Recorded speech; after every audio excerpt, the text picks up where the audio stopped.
Turn your microphone on. Be on. So you press the little button Wait for Jane. and speak into it, please. Okay. It's very official. Are you recording, Jane? Are you recording? I am now, yes. Okay, thank you. Okay, I will call the meeting to order. This is a meeting with the Lincoln and the Woodstock Boards of Selectmen.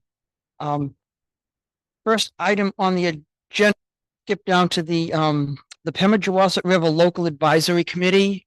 We have Cheryl and Judy here tonight from that committee to talk to us about what it is and then our two towns' involvement in that. So Cheryl, if you'd use the microphone there and press the button and speak right into the microphone.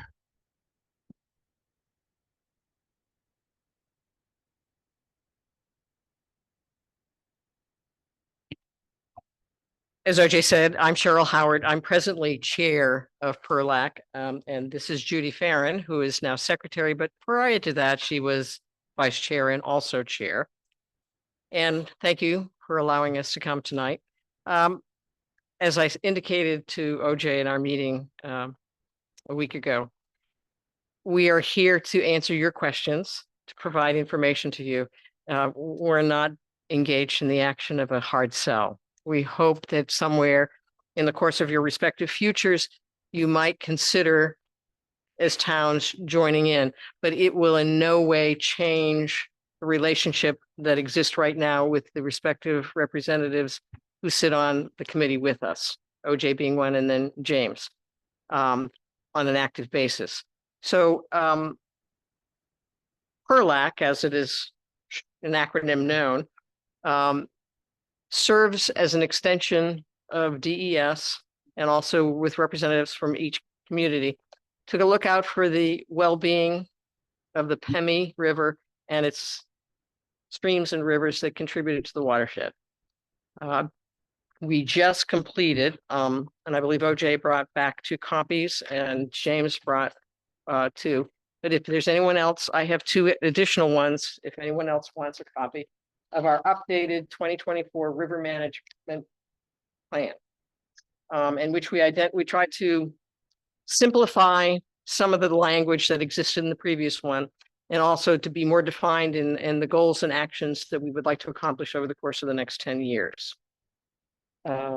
Also, I'd be happy to provide you, we've created a little brochure, and Judy will give you each one. It's sort of his little bullet points about the history, about focus, and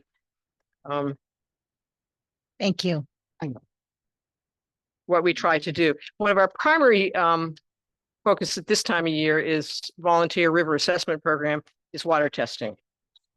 And a new addition now is Woodstock and Lincoln have become Pemi North, and Thornton to Plymouth is central, and then south until Bristol and Hillsborough. And it's creating a base of healthy testing through the course of the summer of the river. We are also fortunate, I'm not aware if you know the extent of it, we've been given the privilege of a 4-year in-stream flow study that the state is doing for us, which is going to identify existing conditions, wildlife, and that too will serve as a basis of moving forward if there needs to be alterations in flow contingencies and draws from the river. So Judy can probably talk a little bit more about which is VRAP, and a little bit of the history, or if you have questions. So the river management program was started in 1988 by DES as a way to add certain regulations to the river. And the Pemigewasset River was added in 1991 as part of that RMPP, with the exception of Lincoln and Woodstock. That does not mean, however, in any way that Lincoln and Woodstock are not encouraged to gain our advice. We're lucky to have OJ and Tamara and John and various other folks that come monthly to our meetings to bring up issues and concerns in their town. So in the case of other towns, we may get something from DES that says, hey, there's a construction going on. What do you think about it? And our job is to advise DES what we think of the project. Do we have any concerns or whether we think it's a green light? We are more than happy and actually encouraging Woodstock and Lincoln to do that same thing. We may not get notifications from DES about things happening in your town, but you will. And we encourage you to come to us and express those concerns and ask advice and ask our input, because we've been dealing with these mostly with permit applications, what do you call them? Alternation of terrain and things like that. We advise the state. We are no way enforcing anything. We just advise based on our experience. We do site visits. We talk with expertise from UNH and various other places, and that's who we are. LRC members, the PERLAC members are nominated by your towns, and they represent a broad range of interests. Some are interested in local government. Some people are riparian landowners. Some are into conservation and recreation. Some of the in the reviewing, we did our first management plan back in about 2013. We have now since updated it. We've simplified it so that it's not quite so overwhelming. And in your brochure, you will find there will be a link to the online version. And while you have paper copies, which are great, the online version is even better because it has links where you can go to the sources for some of the data we've collected from DES and other agencies about concerns in your area, or just general data about what's happening to the environment in your area. We have outlined a number of management goals that we're hoping to work on in the next year or so. Maintaining water quality, which is, she mentioned VRAP, which is we go twice a month in all different sites and test the waters. We send that to DES to compare. We want to limit erosion. We want to reduce the impact of invasive species, ensure safe and pleasant access to the rivers, limit impact of infrastructure on the river, maintain sustainable wildlife habitats, and encourage greater local awareness and stewardship. But those are very broad goals, and we hope to narrow them down and continue working on them throughout the next year or two as we progress.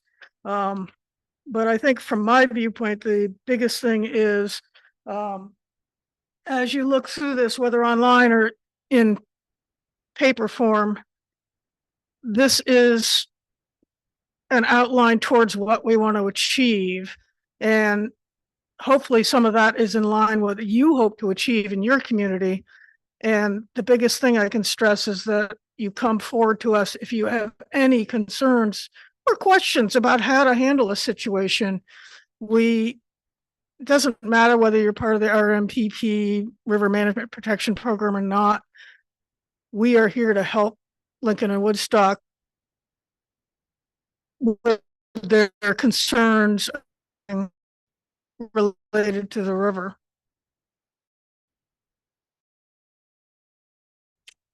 Questions? Thank you. There's a couple of things I'd like to add, just from my perspective. I sit on this committee that meets once a month. First of all, it is advisory. There's never any decision that our committee makes that is an enforcement, is a yes or a no. It's just really looking at something and say, these are the questions, the concerns that struck out to us that we'd like to just make sure DES or whoever we're writing a letter to is aware of.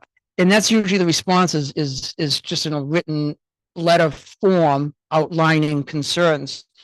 I think that the two things that at least I've only been on this a short time in comparison to a lot of these experts on the committee. But the two things that I think instigate the most responses are either alteration of terrain permits or violations that occurred that we're notified of. In both of those, again, we can't say, well, if there's a violation, this is what we want. It's more of a suggestion of region or what steps a process should go through. And same thing with the alteration of terrain. It's more of a saying, you know, of this plan, these are the things, kind of bullet points of things that concern us. And that's all it is. It's not a threat or, you know, you should close them down or kick them out of business, or it's just an outline of bullet points of concern. Lincoln and neither Lincoln or Woodstock are official members of this, and that dates back to some prior year when this started, and we chose, each of our towns individually chose not to through votes at a town meeting. Or I don't even know if they even made it to town meeting. May have been the selectmen that just said no, that we're not even going to bring it to town meeting. I don't know. I wasn't involved back then. But anyway, I just want to make sure that we understood what changes would take place, or what are the two towns' roles, rights right now, and what would change if we officially became members. I don't think it would change dramatically, because I think that there is a respectful relationship that exists. And as you say, we are advisory. And I think another way to look at this group is that for an agency which is underfunded and understaffed, DES, we can be boots on the ground where they don't always have the personnel to send out. And if it's in our area, they will ask us to go look at a particular site and make observations based upon that site visit. I think that what I hope for you all is not that it necessarily in the immediacy, but as moving forward to our children and our grandchildren, that perhaps there will be consideration to making it a complete entity. And as much as we want to be helpful to you, it's also you having the capacity as towns to be instrumental in the future well-being of PERLAC and its vision forward. You get access. There is a nominal donation. You can pay it or not pay it, annually. And most of that money goes to assisting, like, budget management plan, or if we do outreach programs, VRAP, some of that money could be utilized in that end. I don't think that it just gives you an official seat at the table and the capacity to be able to determine future direction and access to information. So the does allow additional currently available to the non-designated areas, but do they really matter at this point in terms of Lincoln and Woodstock participating? You can go on the DES website and look at the additional protections you would gain by becoming part of the RMPP, but I think they're less important than doing what you're already doing, which is coming to the meetings and asking questions and asking for our advice. And I would also indicate that we are enormously grateful for your participation. Your insights, your observations have been a huge asset in the organizations going forward. And we are certainly really pleased that you all have become that part of the process. And you guys are the headwaters. Everything that happens But don't feel pressured. comes down. That everything comes to us. Everything comes to us. So yeah, I think part of it is, as a group of individuals, it's our biggest regional resource on so many different, not to minimize the value of the ski areas, to minimize the national forest. But as clean water is profoundly important to all of our respective communities. And we just want to guarantee that it's there for the future. We overlook Turlock overlooks the Penny watershed, which is about 1,000 square miles. And we basically go from a quarter mile on either side of the river. So we don't just do the river itself, but we do the tributaries that come in and out, the East Branch, BB, Mad River, Newfound, so on. And we test those sites with the VRAP program to see what's coming in, the Baker River from Plymouth, Hampton, that area. So it's a global view of what's happening, and the more input we can have from you guys, the better we can do our job. And we know you have a busy agenda. And You know, go ahead, Jack. I attended one meeting early on in OJ's stead, and I'm still on the mailing list or the email list. And I mean, what you do with your opinions is great. I see what you did down at Owl's Nest about the pond, the campground down there that was infringing on people's rights down there. There's 300 sandbags up the road waiting to go in. I don't know if you're aware of that the river's going to be diverted because Loon is going to be changing some piping filters out of the river.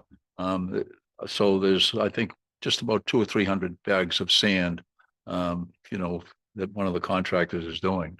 But I'm sure DES has approved that. Prelac, because we're not a member, probably wasn't even aware of it. Get official notification for DES for Lincoln and Woodstock. So yeah, we rely on members that come to our meetings to inform us. If they would like advice, we'd be happy to give them advice on our concerns about XYZ project. I serve on the Conservation Commission with Jim Cheesebro. Yep. So he keeps us informed. I figured that. Yeah. So, and we have a lot of the members of PERLAC are in fact on their respective town conservation commissions. And I think that perspective influences a lot of how we go forward. So, well, thank you. Thank you very much. And- And like I said, just we're here for whatever you need to help your town make decisions, and reach out both online or look at the physical copies we've distributed of our plan, and you'll see lots of resources as well. And if you don't see a resource you need, just contact one of us. I do have contact information on the brochure as well. Well, thank you both, Yeah. Thank you. and I'll see you at the end of the month. And just one other point, Jim Cheesebro is your representative on that, and he attends every meeting. His attendance is better than mine. But the other thing is the newest, I think, VRAP volunteers.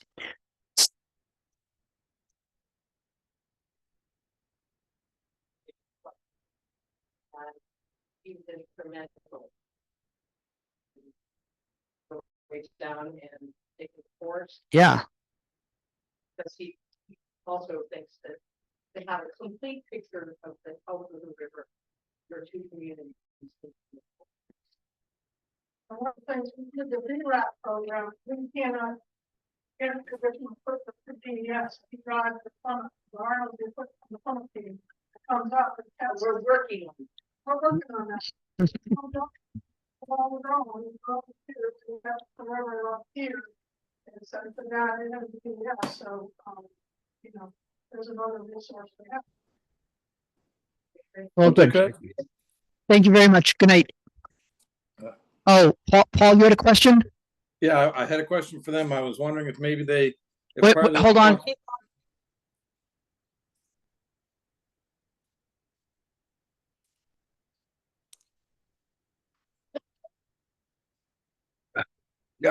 Uh-oh. No.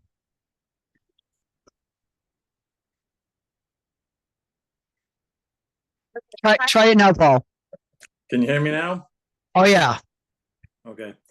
My question was for the two people who were speaking. I was wondering if they looked, if part of their responsibilities were that they looked at the access that's being lost to a lot of the rivers and streams in the local areas?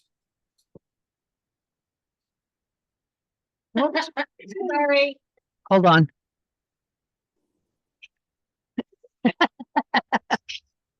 Technical difficulties.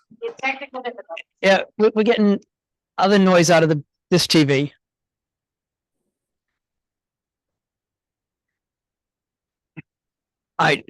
That's at least quiet now, but to answer your question, yes, they do look at public access. As a matter of fact, the one that has been of, most discussed is the, I forget the name of the landing, but right on Route 104 in Bristol, when you get off exit 23, turn right after you cross the Penny on the right-hand side, the Merrill, landing, was under the ownership of the town of Bristol, and that's being transferred, it has been transferred to the state. And, there was concern over losing that or who's going to maintain that if it remained with Bristol. But yes, the location of access points is a concern of that committee's also. Well, I would suggest maybe they take a look at the one that most recently the town of Lincoln lost, which is the access to Loon Mountain, the Pemmy River on both sides. If someone, if they had a mind to look at something like that. It was a long-standing access, has been closed off to residents and visitors alike.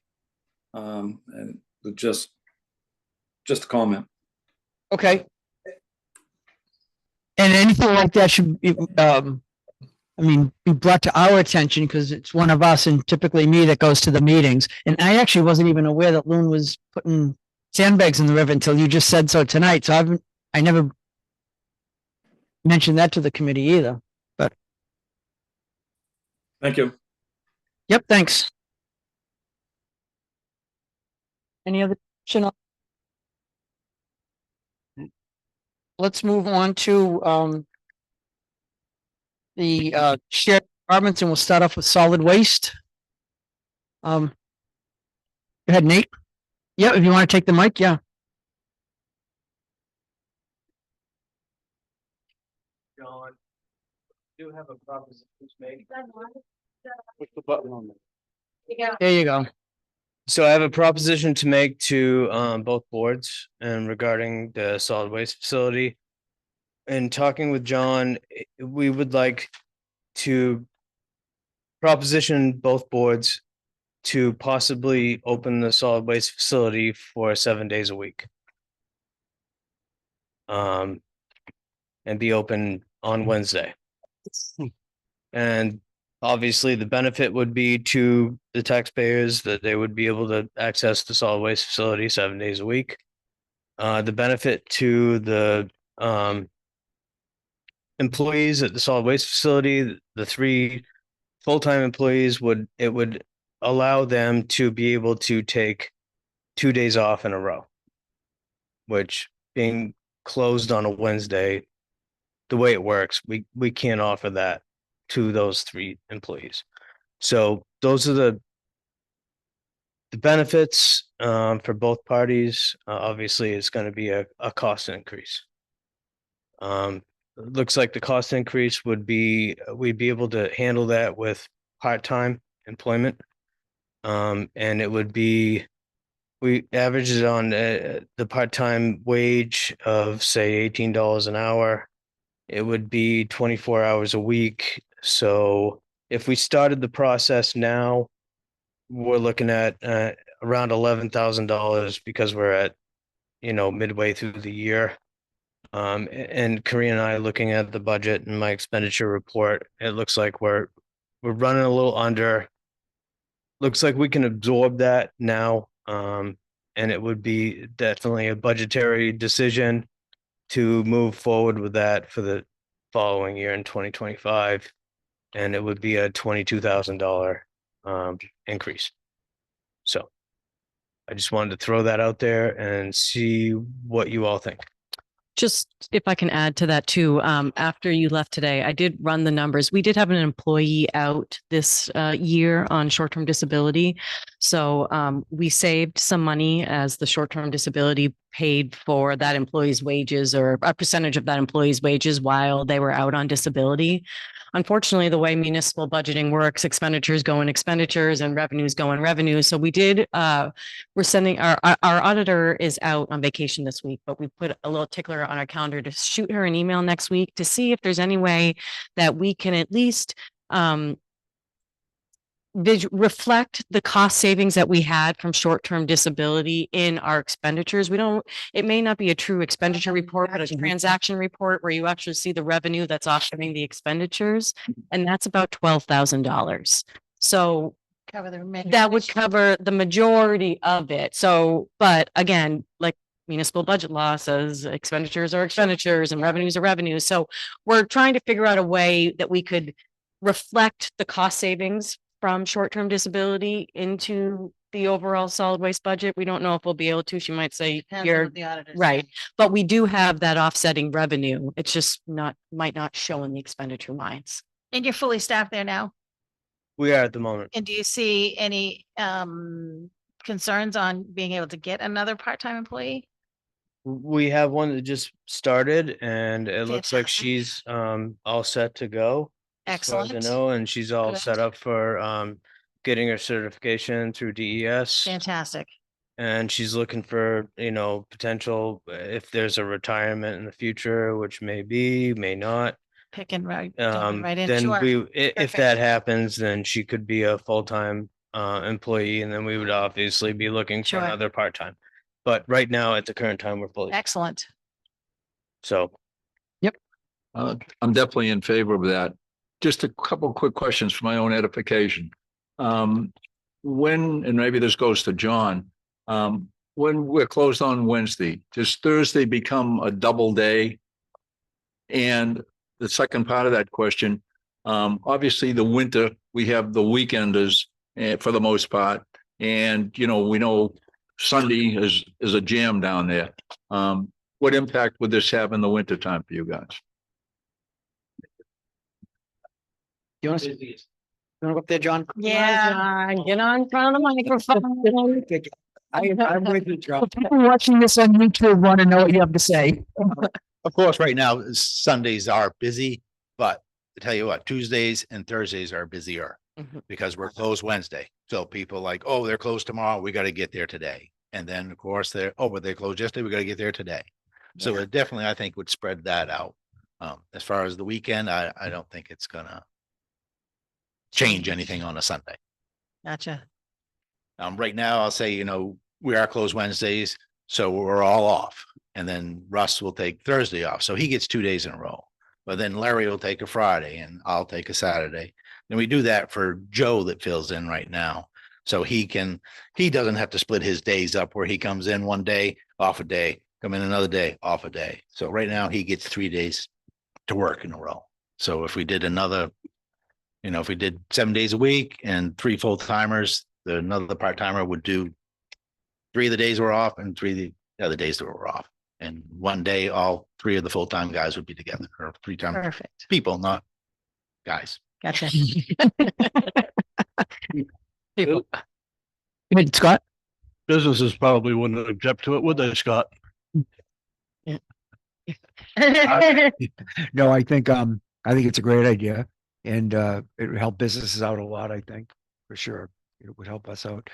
I think maybe if we ended up being really short of help at some point and there's tons of overtime, we might want to look at it just to keep things under control. But otherwise, I think it's a great idea. Yeah, on another note, as John just said, I think in the future, if we do lose help, it'd be more attractive for future employees if we can offer a normal schedule as well. Yeah, I think it's great. What's our current, you said 3 full-time and then how many part-time? We have 2 2 part-time part-time and 3 full-time. and 3 full-time. Okay. No, I think it's a great idea. So you want to give it a go? I think we're, Yeah, you say give it a go. Alright. let's take an official vote here, just so we have it on record, but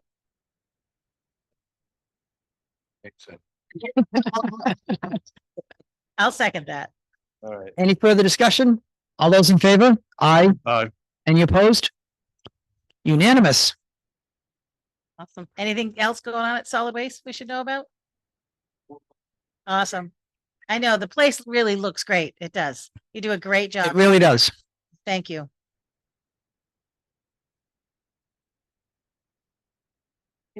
All right.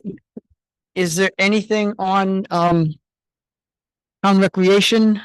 Well, I'll just mention Summer today, camp? you Yeah. all know, first day of camp, so Tara's home with her feet up, I'm sure. And it was a crazy day, so, but today at Can Camp went great.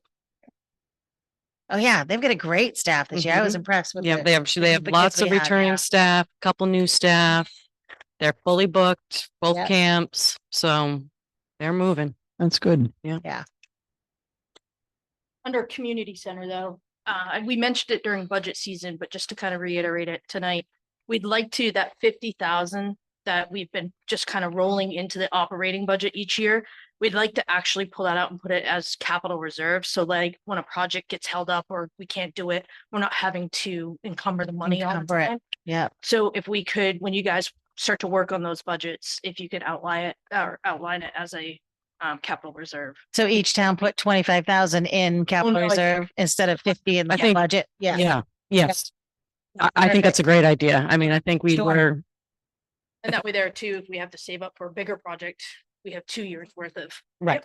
And yeah, any residual just stays there dedicated to the community building. yeah, Yeah, I think that makes sense. perfect. Encumbering the funds, I mean, it's been relatively simple the Worked, last, it worked, but ideally, if we had a capital reserve account for it, it'd be better. It's cleaner. I think we started doing it years ago. I don't think Woodstock had a very aggressive capital reserve fund in it. You preferred to have it in the budget 12 years ago. But no, it makes sense for you now to do it this way. I think that's better. Yeah, absolutely. Yeah. And that project should be completed, within the next month here. So, so hopefully, we won't Yeah. have to do that again this year. Thankfully, we won't have to do that again this year, but absolutely, we start our CIP process next week or the week after. So, Next week. Yeah. we'll make sure to get that on. Appreciate that. Good idea. Yeah, absolutely. Yeah, we actually already have a community building line. do, So yeah. it would just be adding Just put it in project. there instead of in the budget. Yeah, Sure. absolutely. All right. Is there any, update on the potential structure at the, tank wreck area? I know that, Yes there and was, no.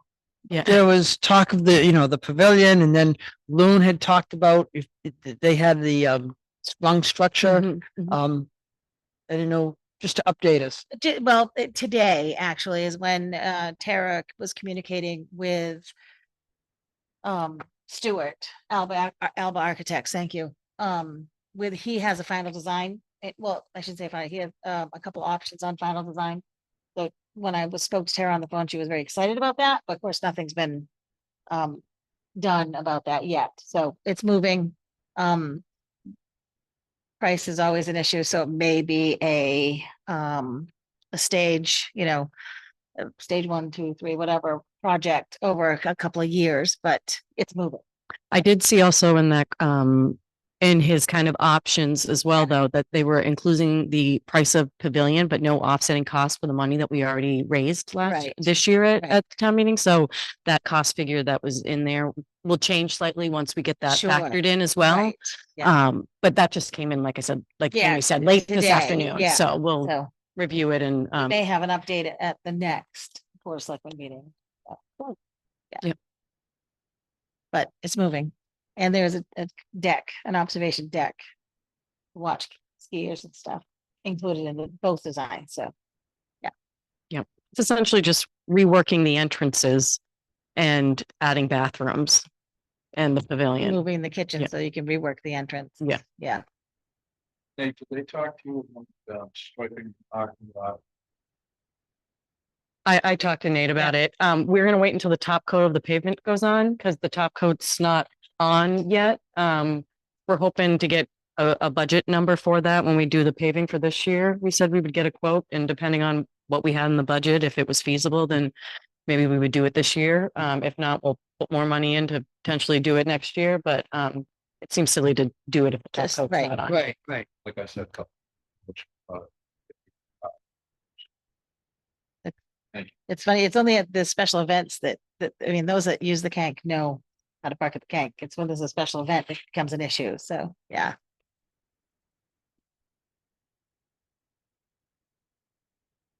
All right.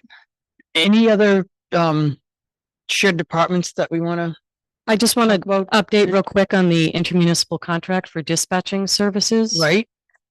Wait, did you have something that? Okay, go ahead then. Sorry. Didn't know we were going back though. It will be Yep. very quick. Our attorneys are still working on it. Okay. Till the next one. They're still working on it. Okay. So.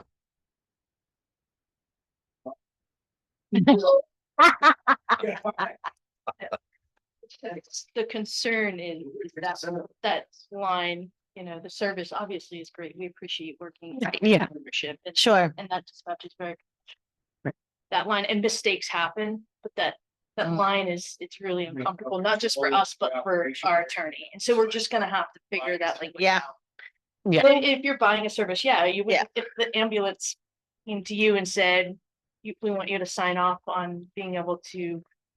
If something negligently happens to one of your residents, we want you to sign off on being able to, you'd have a little reservation on that.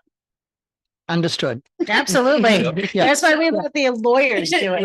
Yeah. That's a lawyer. It was easier than Judy and I going back and forth saying, is this revision good? Is this revision good? We just said, let's just have Yeah, them you talk two do and this come up and- with a language that they're both. We knew that. Yeah. That's fine. Sure. That's fine. Thank you. John? Yeah, please.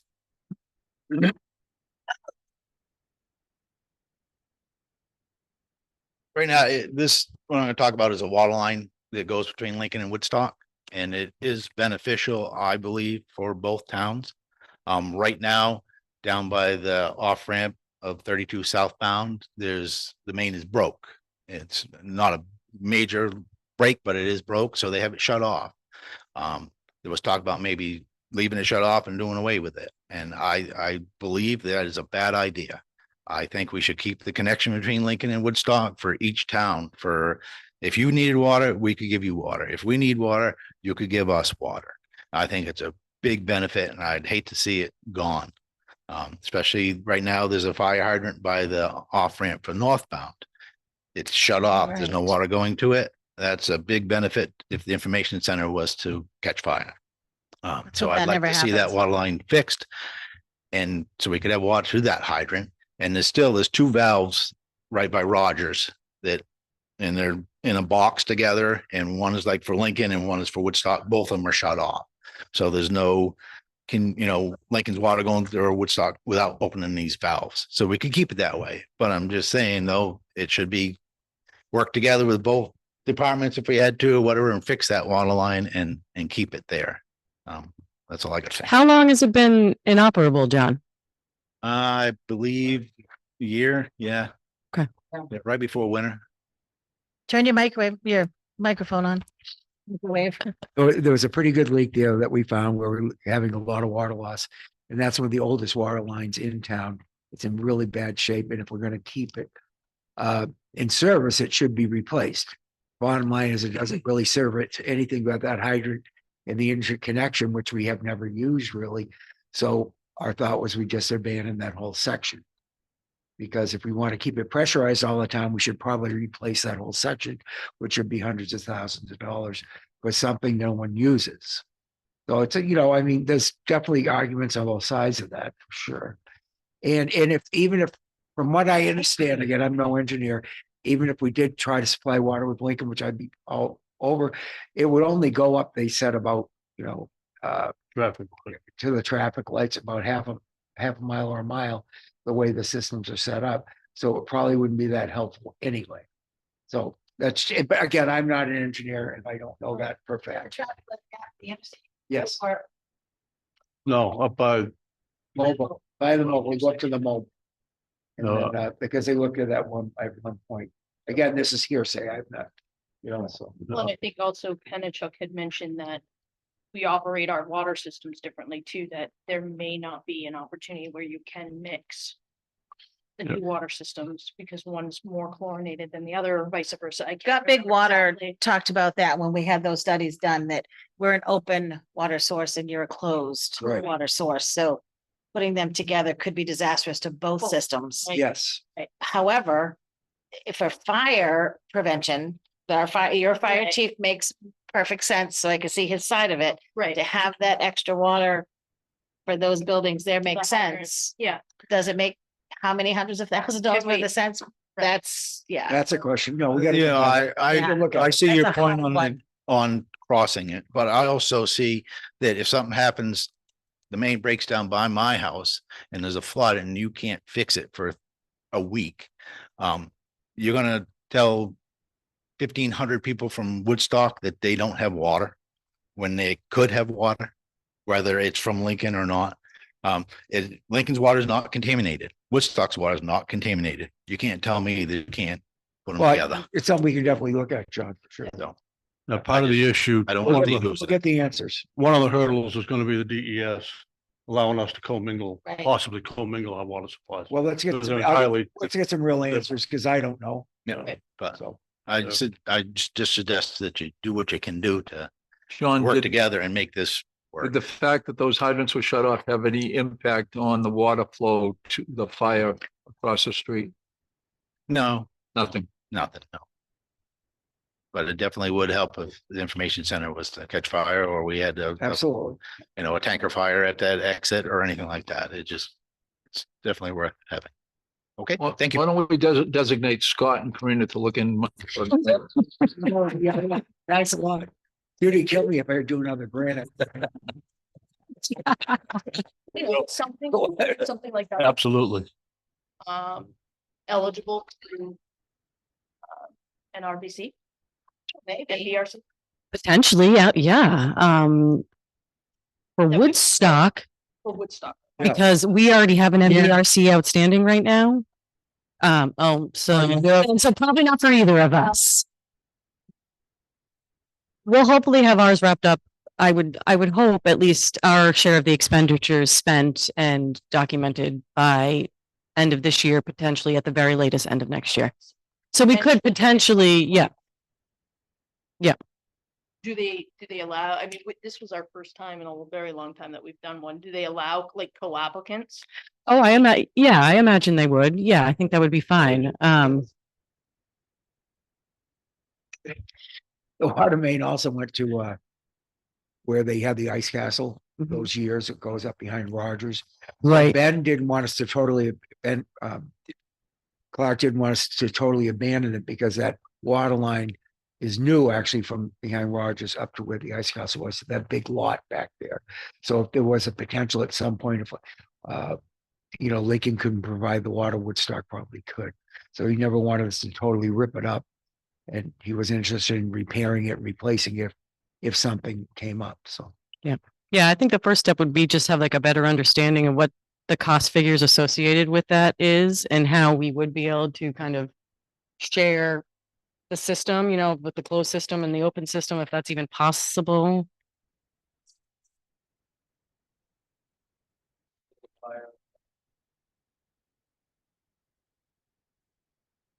Isolate it and then go the water.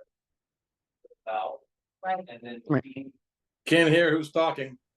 Right.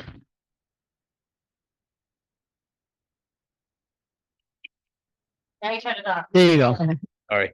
So if in fact there is a fire at the information center and there was a valve further down we could turn off, we could feed beyond from Lincoln to help you put out the fire from your hydrant and not commingle our water to cause a potential problem.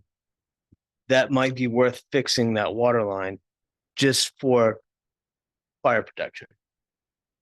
And, as I'm sure our board, and I can't speak for them, but I would be definitely willing to help fix it. So that being said.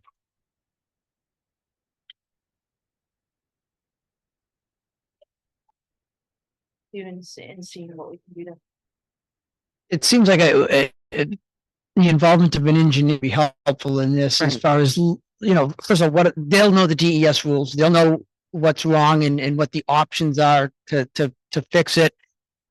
Right, it sounds like Nate, it sounds good, like, okay, let's just hook up that one fire hydrant to our system and not intermingle. But then is there a way we could, Yeah.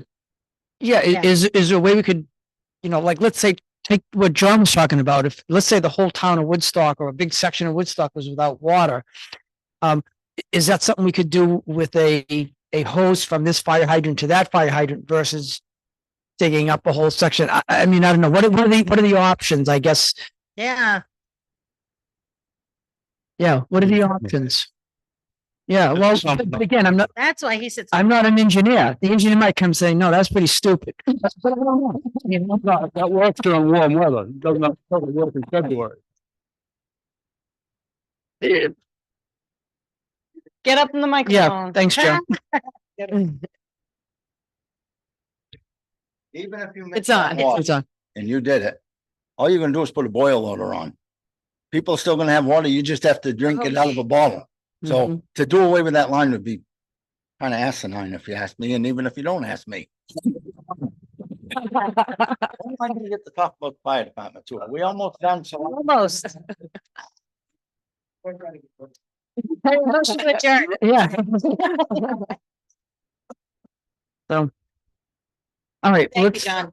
let's Thanks, John. put that, on the agenda for The next meeting? further, Next further meeting, review, yeah. further review.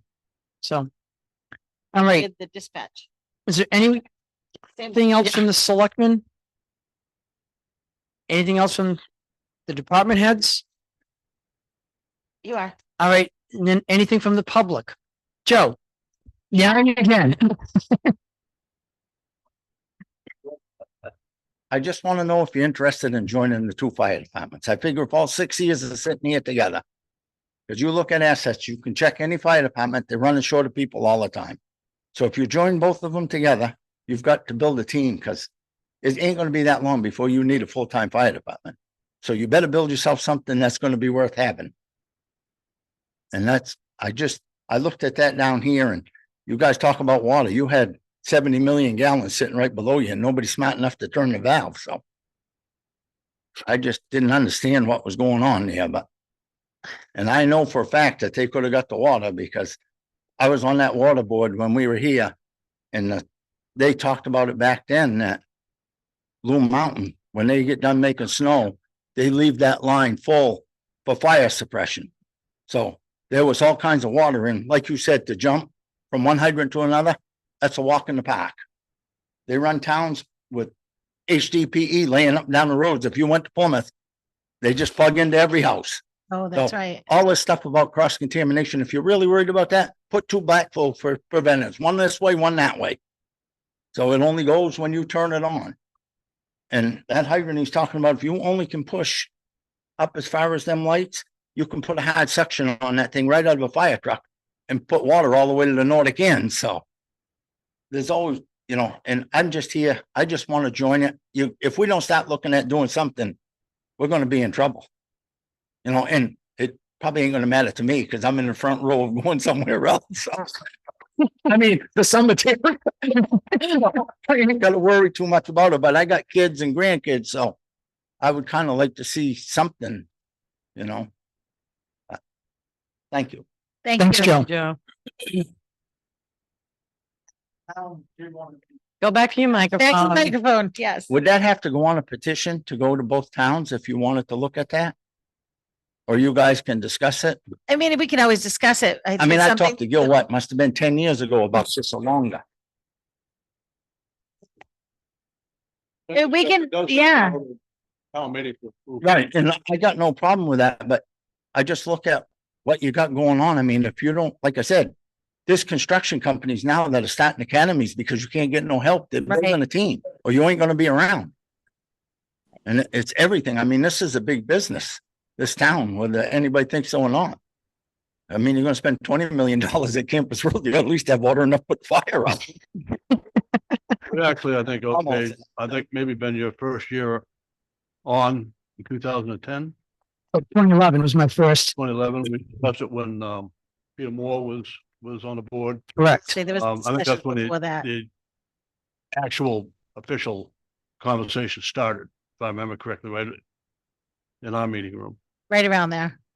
Right. No, I remember that. I don't know if it was my very first year or the first one or two, but back then, there was some serious discussion. I remember it was at your, in Woodstock about, That was when Jimmy yelled it. It would, but not being on the, Jimmy was not happy that it was not on the agenda and we brought it up. oh, I remember that. There was actually a motion in Woodstock and in Lincoln at the town meetings to Billy Conn and myself drafted it up, put it on, got it put on the warrants for both towns to see if they would appropriate monies to be able to study the joining of the fire departments. And Lincoln. What year was that? What year? I can't tell you, but if you go back and look, I could probably find it for you, but it was done in both towns, and Lincoln supported it and Woodstock did not. So it failed at that point. That was quite a while ago, without a doubt, but I agree with Joe. It's up to the leadership. Unfortunately, what's happening now is that the people who are on the fire departments want to stay where they are, and they want to be, Lincoln wants to be Lincoln and Woodstock wants to be Woodstock. But for the benefit of both towns, I think personally, Joe has a really good point. You get somewhere down the road, you're going to look at it. And the sooner I think you do, the better off you're going to be. Thank you. thanks. We did have a small discussion just in the last 2 years. 'Cause I remember, Yeah. because I remember sitting at the table and having this discussion, and there was not so much concern about Lincoln being Lincoln and Woodstock being Woodstock, because you guys all fight fires together as it is right now. Right. And you have I know there's guys that in Lincoln that have uniforms, turnout gear in Woodstock and vice versa. I think there was a lot of concern that you'd lose your volunteer base if all of a sudden you went to a full-time base. Am I speaking incorrectly there? And that, yep. There was some concern with some of the current volunteers that they would be shut out. And then all of a sudden you've gone from having 20 volunteers to having just 5 full-time people or whatever. Right, yeah. If you do go to a full-time department, you do have you staffed with 2-3 guys. So a lot of the volunteers are gonna be like, oh, they can handle the call, and then they're gonna get bored and say they don't need us and not come anymore.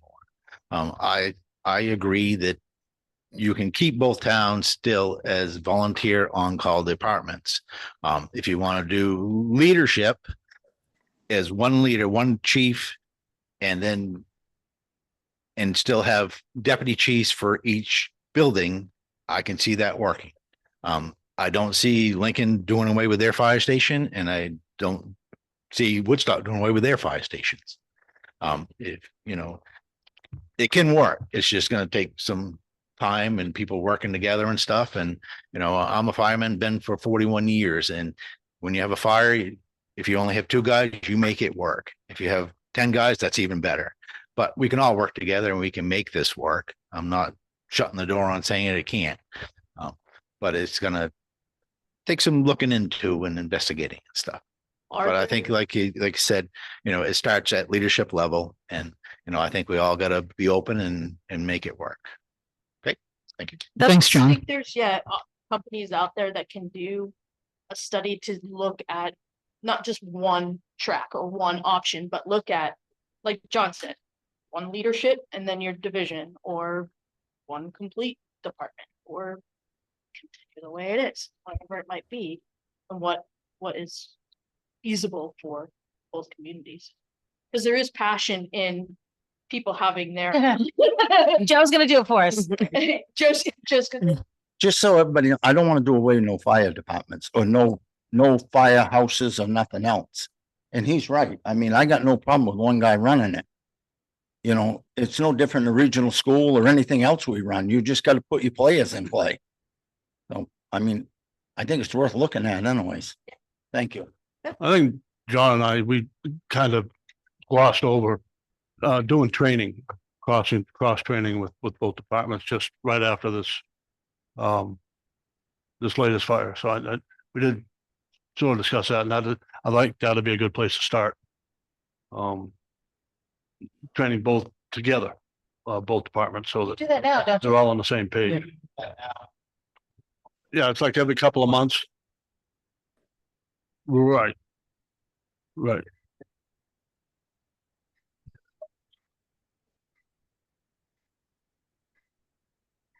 And if you think it could be more, then that's good too. Back when this is discussed again, 2011 and 2012, when I was first on the board, I was very much in favor of working towards a single fire department and pretty gung-ho about doing it.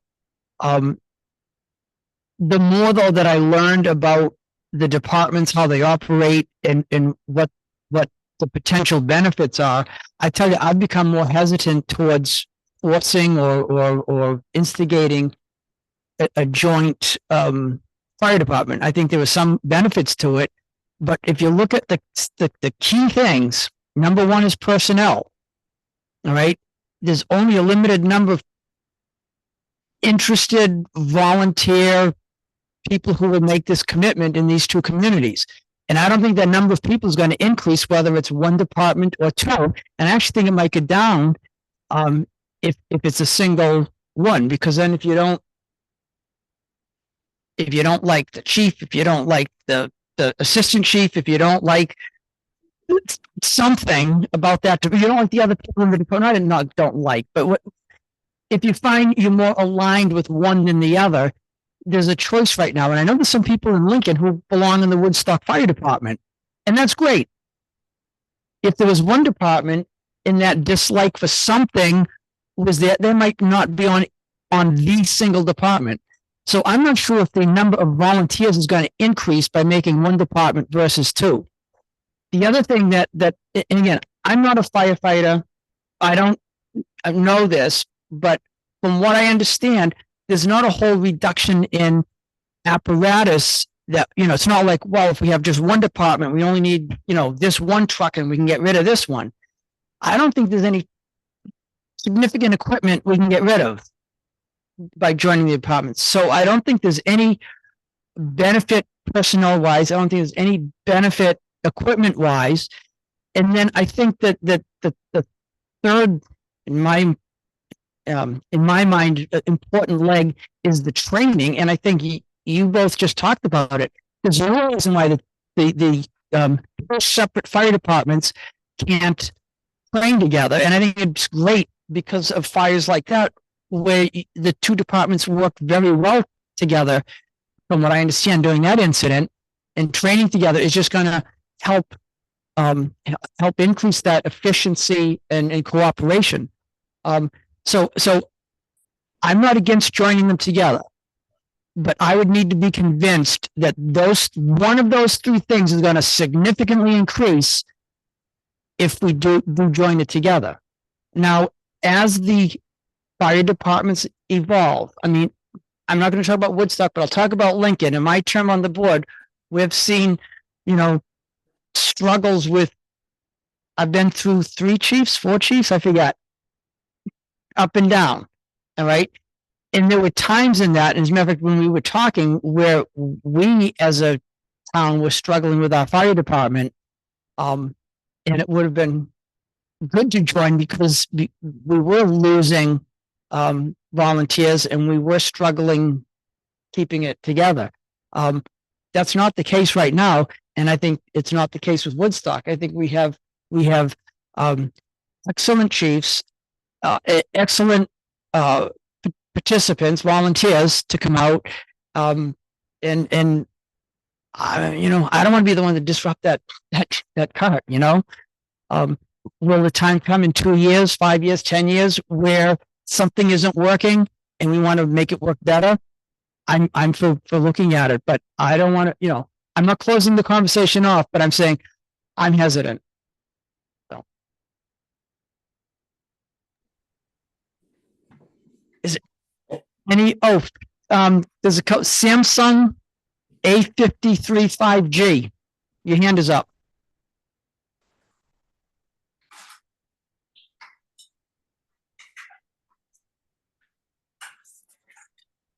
Okay. Is there any other public participant? Yeah, there is. Paul. Okay. Yep, go ahead, Paul. Yeah, look, I think you're putting off the inevitable. And I think that there is a lot of responsibility on your behalf and on that whole board between Lincoln and Woodstock to take a look at the amount of participation that you currently have. Because from what I understand, the amount of volunteer fire department members that show up between Lincoln and Woodstock, it requires both communities right now. I mean, if there was a fire in Lincoln and all we had was Lincoln firefighters, we'd be in trouble. If Woodstock, all it was Woodstock, they'd probably be in trouble. There's I guess it's what do you call it when everybody else around, all the other fire departments come on, but inevitably, mutual aid, I'm sorry, thank you. Eventually it's going to happen. And to wait until the time when something drastic happens, like we lose a firefighter from either Woodstock or Lincoln, and say, you know what, had we had more personnel, it might have saved somebody. I think Joe's right. I think, we need to be forward thinking instead of just waiting till something happens and reacting to it. I agree with you. Things are kind of sort of okay right now, but it's not going to always be that way. And that's the difference between a progressive town that takes a look at it. There's a lot of towns that have had the growing pains from going from volunteer fire departments to full-time fire departments, between budgetary concerns and staffing concerns, but they've dealt with those. And I think Lincoln Woodstock, truly, for the interest of all of the taxpayers who live in Lincoln and Woodstock, I truly think it's time for the two boards to look at it and come to start something and not just keep pushing it off. Thank you. Thank you. Sorry, OJ, that was me. I couldn't figure out where I was on my phone when you were saying my Samsung. I can't Kelsey. introduce who you are. Yeah, can you hear me? Yeah. Okay, it's Kelsey Bowden, Woodstock Bowden. resident. Okay. I just had a suggestion for the 4th of July parade and the emergency personnel and their apparatus. Do you think it would be possible for them to potentially play patriotic music from their speakers, I guess, rather than the sirens blaring? Do you want to answer that one? I have an opinion on this because I hate the sirens and they're so loud and it's annoying and I have to block my ears and my grandkids scream and it's horrible. However, it is the only time that most of these guys and girls get to quote unquote toot their own horn and they love it. I don't And think I that's the think- purpose of their parade Well- appearance. We can agree to disagree on that. Go ahead, We John. can, and I think it's deafening and unnecessary. And if you're going to do it, maybe do it periodically, like 5 times throughout. Everyone in the town, everyone in America knows what a siren sounds like. So that's just my suggestion, is to have patriotic music. I think maybe Sean Woods from Woodstock had patriotic music last year. And I think it sounded, well, you probably couldn't hear it. It was probably drowned out by the sirens, but that's just my suggestion. And if the departments, fire, police could consider it, that would be appreciated. Okay, thank you. Uh, John. I'm all in favor of it. I don't, I know a lot of people like to run the lights and sirens and stuff, but if there is a big problem with it, I can see toning it down. I do not have a problem with that. I can talk to my guys. We can not do them as much, or we'll talk to Sean. You're volunteering him, right, Kelsey, to come up with some music. We can do that. I think Sean had it last year. He probably would be great at putting them in all the Woodstock fire engines. Anyways, the lights are fine. Lights don't make deafening sounds for kids, dogs, elderly. I think the some sirens are part of it.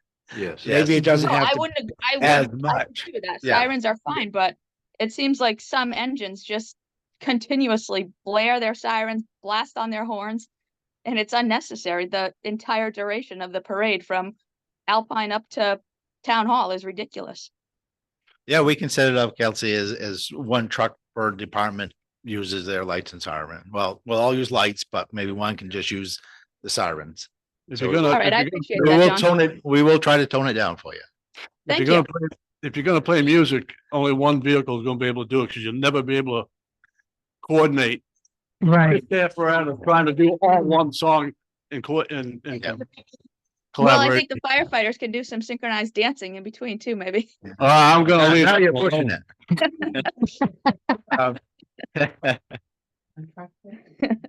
All right, thank you guys. I appreciate your time. Thank you, Kelsey. To get back to Go ahead, John. Paul Bowden's conversation too. Yeah. You know, some days we're good, Paul. Some days we have a dozen people to go to a fire. Same thing with Lincoln. And some days we have 2 people. It's the way it goes in every town. Like you mentioned, mutual aid. I think every town around us has mutual aid. We're in a mutual aid association.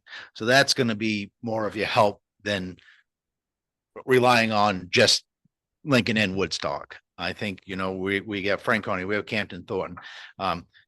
We listen to Lakes Region, and Lakes Region is big. When they get a call for smoke in a building, they'll call 5 towns just to go to that. So they have manpower and trucks. So it's not just relying on your own departments, because you can't nowadays. And you know that just the manpower is not here. They're working, they're out of town, they have family gathering, family things to do. So it's not just Lincoln and Woodstock that have the problem, it's everywhere. And we all just gotta bring in other towns to help us with the problem. As far as combining the departments, I don't ever remember Lincoln, just Lincoln going to one fire, or just Woodstock. They already go together. Yep. So that's, to me, acts like they're already combined, even in the mutual aid aspect of it. I don't know. You'll have to ask John that. I don't know. No, you have to ask John that. I don't know, Joe. Still on. So you first of all, we get going. Can't hear Joe. Okay, the discussion was that, Go ahead. on a first alarm fire call, both fire departments get notified at the same time. Is that correct? Okay. Okay, that was the summary of Joe's question and John's answer. You know, I think we had this discussion, like you said, Cheryl, a couple of years ago, and I was in favor of the combination then. But I feel personally that we leave it to the people that it affects the most, i.e. the chiefs and their staffs. I mean, if they don't want to do it, nothing should be forced down their throats. They're saving lives on our behalf, but we shouldn't dictate. We sit here, they're in the field fighting the fires. I mean, if we got, you know, a response back, yes, we're in favor, then okay, we take a serious look. If we just throw it out there, you know, I don't know about getting someone in here, a third party show, to do a study. I'm not a study person. I'd like to do it, you know, and live with it. But, you know, I think it's a good idea. I think, John, and you can attest to this, that across the country, volunteer firefighters are on the decline as far as numbers go, or at least they were a couple of years ago. Yes. And, you know, so we want to retain a good working environment where people are happy, if possible. So, you know, we do what we can as a board to make that happen. So that's just my opinion. OJ? Right. Yep, go ahead, Paul. Yeah, Jack, I disagree with you 1,000%. It's not You up to the you fire always department. do. That's okay, Paul. That's good, Jack. I'm glad we can agree to disagree, but let me tell you something. It's not up to the fire departments in each town. They're there to protect and serve the general public. It's what's in the best interest of the general public, okay? And that's what you, all 6 of you who sit there, are supposed to do. You know, and it's wrong for the 6 of you to sit there and say, well, we're going to let Lincoln Fire Department or Woodstock Fire Department dictate how we save lives. Okay, that's wrong. I'm sorry, but you know, It's not right. I want, Okay, as a taxpayer in Lincoln, I would like the best available service to come to my house and get my ass out of my house while it's burning down. And if that's a Lincoln firefighter, great. If it's a Woodstock firefighter, great. Or if it's somebody that I don't know who's a full-time firefighter, that's great too. But I think, you know, you're missing the fact that the volunteerism is going out, and you know it's showing that. You're seeing that, and the amount of people that show up from Lincoln or Woodstock to each fire. It's not a matter of who's boss or whose town you're in. It's a matter of whose life you're going to save. Thank you. thank you. It's just one thing. I understand what he's saying, but they are volunteers and they are doing the best they can. And I came here just for you to look into this. Because I just think that in 5 more years, whether you like it or not, you can see how much changed in this town. I mean, I've been here since I was born. You guys ain't even got a clue what's happened in this town. So it is going to happen, whether you like it or not. So if John, like you said, you might want to put one guy in charge of both of them, where you can keep track of what's going on. You get better training, you get everything else. And it's money well spent. You know, and what you said about all them things, the reasons why you don't want it, really didn't make a lot of sense to me, but that's the way it is. We all got opinions, so. Right. But, I mean, I'm not gonna get mad at you because you got that opinion. I just, I'm gonna start looking at something, and it's everything. It ain't just the fire department, you know? All I ever heard when I was growing up, North Woodstock this, North Woodstock. I drank as much beer in North Woodstock as I did in Lincoln. I didn't even know there was a town line, to be honest with you. So I don't know where they get all that different stuff from. It must have been before me, but I just know if we don't start looking at everything, it's going to get bad. You know, it's like they want to look at the Pemmy River. She should have come here 50 years ago on the mill run. That was the time to look at the Pemmy, not now. But thank you. And I'm sorry for rambling on. No, Anytime. yeah. Sheldon. Oh, no.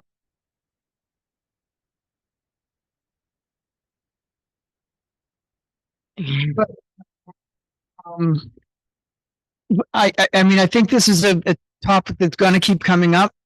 Yeah. I'm comfortable with not taking any action right now unless someone proposes something. I will say, coming from a community that had a intermunicipal fire department, I do agree with John that when we went from a volunteer basis to an on-call basis, we lost a lot of employees because, you know, you have a dedicated crew that shows up and you have the other people who are on call and they show up and no one else shows up. So we did see our volunteerism dwindle. And I think if we had a problem, I disagree with Paul that our numbers are short on our calls. I don't see that. I see a good turnout. I see such a good turnout that we get criticized by it during the budget committee season that we have too many people on too many calls for too long. So I'm open to the idea. I've already done it. You know, I obviously I'm not a decision maker, but I see the benefits, but I also see some of the challenges that it presents as well. So you also got to think the call volumes. Woodstock's call volume versus Lincoln's call volume. We're not always all going on the same calls. We go on the larger calls together, but there are a lot of motor vehicle accidents in Lincoln. There are a lot of burnt toast calls. There are a lot of other calls where Alarm activation. fire alarm activations, you know, so I think it's a worthwhile to look into potentially in the future, but I think you're going to realize that there's a lot more into it than just saying, let's join the departments. So I want to, sure. Got to start somewhere. and I want to reiterate the participation aspect of it, because it just the motor vehicle calls that I see, not even all the time, but occasionally, and the amount of guys that show up for that and girls, and the dedication in both towns, not one or the other. And if there are flames in a building, they come home from vacation. They drive over the Kank, they leave their tent up and they drive over the Kank and they come and they fight the fire on Main Street, even if they live in the other town. So the participation is there. They're always there. These guys live for this stuff. They wait all too long for that pager to go off so that they could go on that call. And there's a few young people in the department that are doing a great job. Quite a few of them, actually. And there's one that just graduated as fire one and two. And is he even old enough to drink yet? I don't think he is. Exactly. So we've got some young ones on there. Since when does age have anything to do with it? Okay. What is it? You know, the reality of it is as well is that we don't have new fresh blood coming here. And that's what's going to start to backfill your volunteer. For residents, you're right. Residents. You're right. You know, that's where we really need to be looking at too, so that we are. That's why we need to put local housing at Campers World. Right. But no, but that's where your volunteer Yeah. base comes from, is those younger Yeah. individuals. Agreed. As your We have no Correct. feeder. We Well, have no and feeder. it's also very dependent on our very gracious employers in this community who allow these guys and girls to leave their job Instant. in an instant and go out on these calls. If our call volume doubled, people might be Right. more resistant to not allow that to happen anymore. And this community, both these communities have been so amazing Right. in allowing that to happen forever. I Yeah. remember half a dozen teachers would leave school every time an alarm went off. Right. Yeah. I do think it's a No. worthwhile cause to look into in the future as these two communities grow. Yeah. Yeah. And it, right, which we have done. Like I said, this was one of the topics back in 2011 or 12 when I first joined. That, okay, and we discussed it a few years ago. So it's not like our heads not in the sand. We've talked about this, and I think we're on the same page And that we'll at put this it on the point next we're month's good. agenda as well. It doesn't have to be on every agenda, but it will be at least There you go. annually. Perfect. We, that works. Well, and if we run into a Um, scenario where one of the departments, If there's a major change, if there's a major What if something change, happens? if one of the chiefs decide to move on, if we have, we have a mass exodus of volunteers, Major that We'll- may be, something may trigger that and we respond. So, all right. Are we good with that conversation? I just have one other question. The opening on Wednesday, when will that start? The day after tomorrow? we have to work the schedule around. Not this week, but I'm thinking that we should, The next couple of weeks. post that. Yeah, we'll Obviously post it. post it at the solid waste facility, but that also should be on Facebook pages of both towns, Website. websites of both towns. Oh, It sure. will spread. Due quick, off this but week anyways, right? John? let's- Yeah.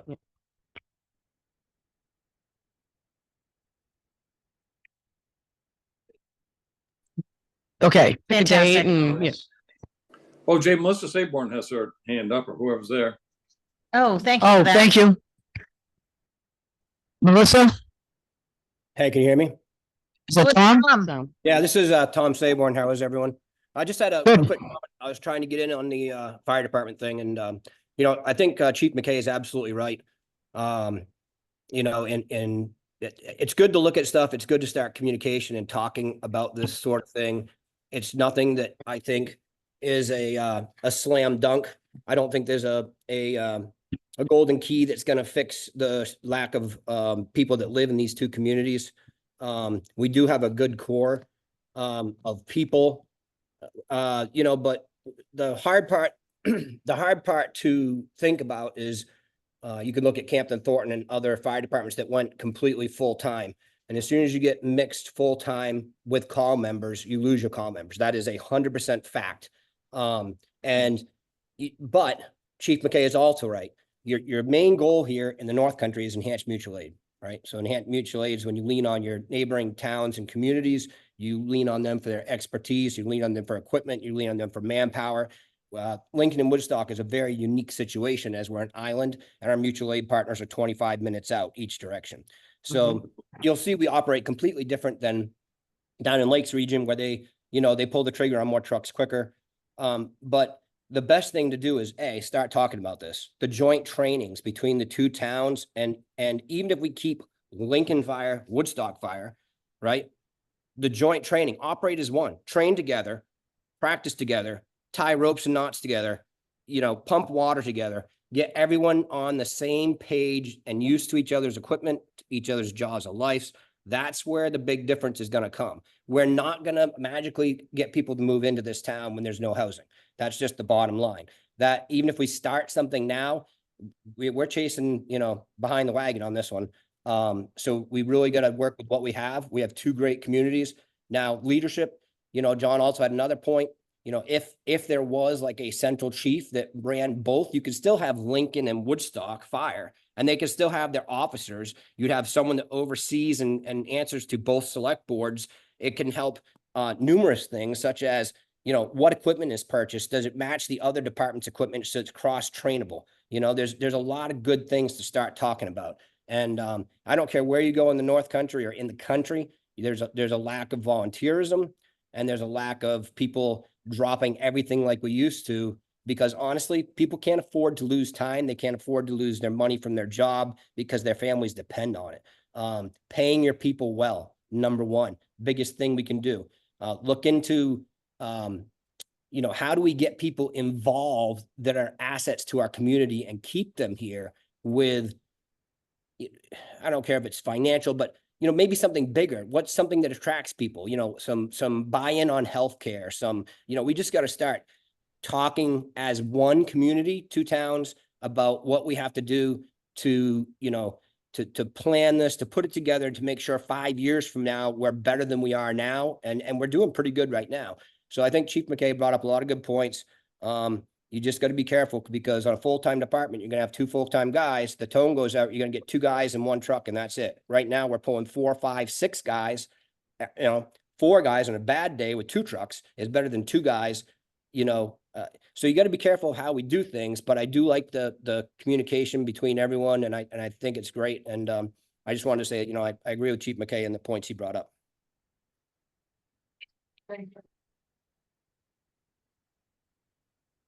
All right.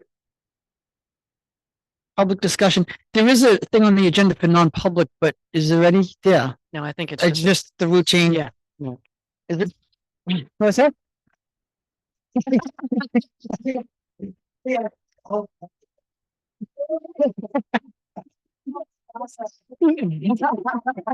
Let's get our story straight, folks. All right. OJ, I have a question. Yeah. As the CIP chairman currently, I guess, Woodstock and their contributions for solid waste, cank wreck, they're not matching what Lincoln has. Is there any impetus for Woodstock to put more in so that they can be upwards of where Lincoln is and their contributions? Woodstock ever not paid when something was due? Yeah, Contribute each year to a solid waste capital reserve, even if there's no request, like we're putting money in Sure. annually. I can't tell you where that's at right now. And then as far as the community center, We've that's why we just requested Yep. to start that capital Yep. reserve, so that if we know, 25, but maybe we'll put 30 in, or, so Right. we can try to get a little bit closer. And then as far as the Kank Rec, there's no We're the infrastructure, right? Yeah.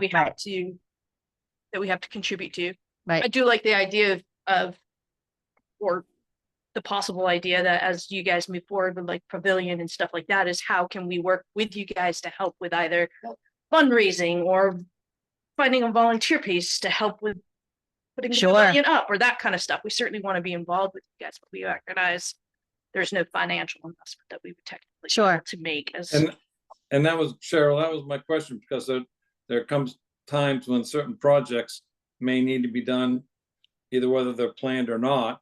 And if the amounts that are in the capital reserve are not the same, then it's tougher on trying to get the projects done.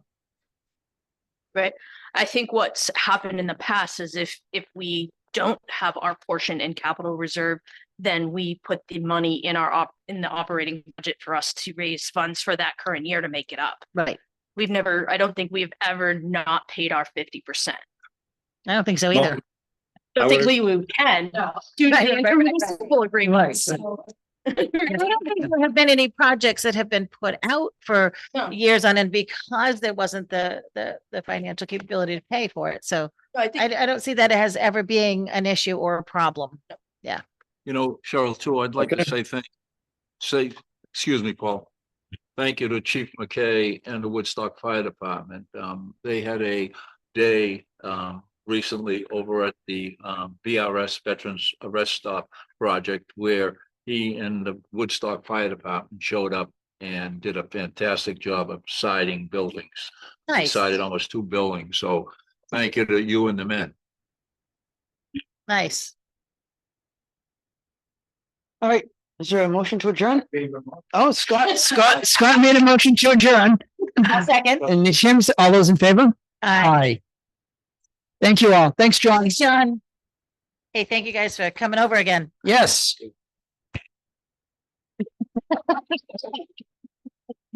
Stick around for the next one. Yeah. The cameras doesn't go off. They don't go off. We're gonna get into our meeting, so. Yeah, we have our regular meeting now. Yeah,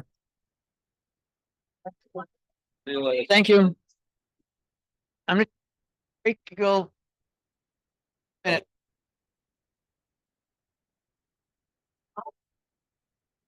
That's an awesome. She just wants to bend your ear about some point. You just give her a call. Yeah, absolutely.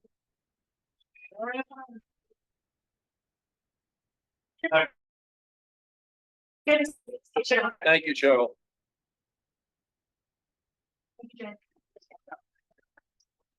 You too. We'll see you all at the parade. Yeah, you will.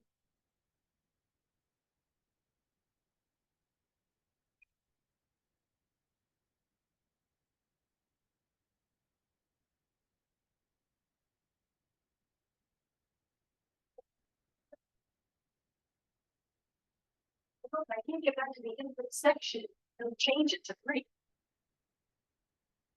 Let's see if I can do it.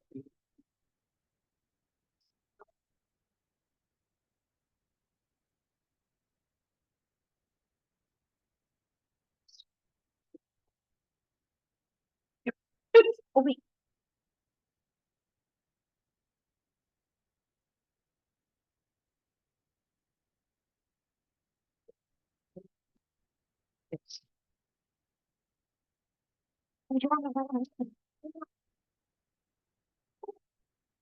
Yeah, but that one turns this one on and off.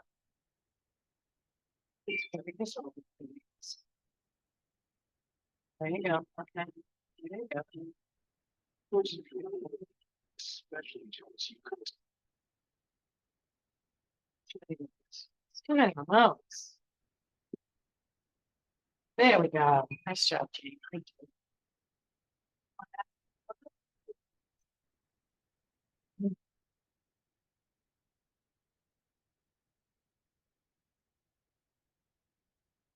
Yeah. Oh, see, yeah, and that one went off. It was two TVs, pick one. All right, you ready to resume? We are. Then I'm gonna call to order the Lincoln Board of Selectmen's meeting, and it's 7. It's 6:58, yep.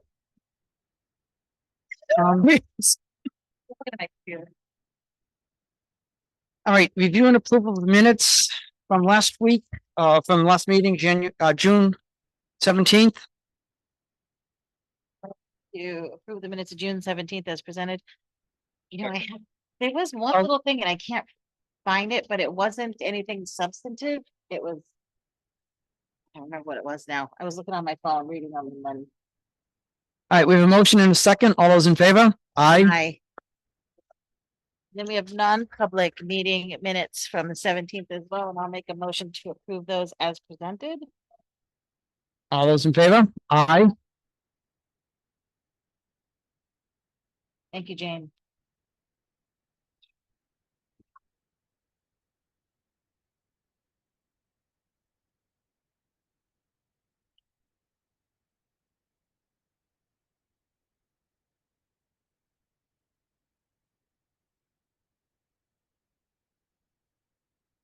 There you go. Thank you. And you get a big pile of stuff, don't you?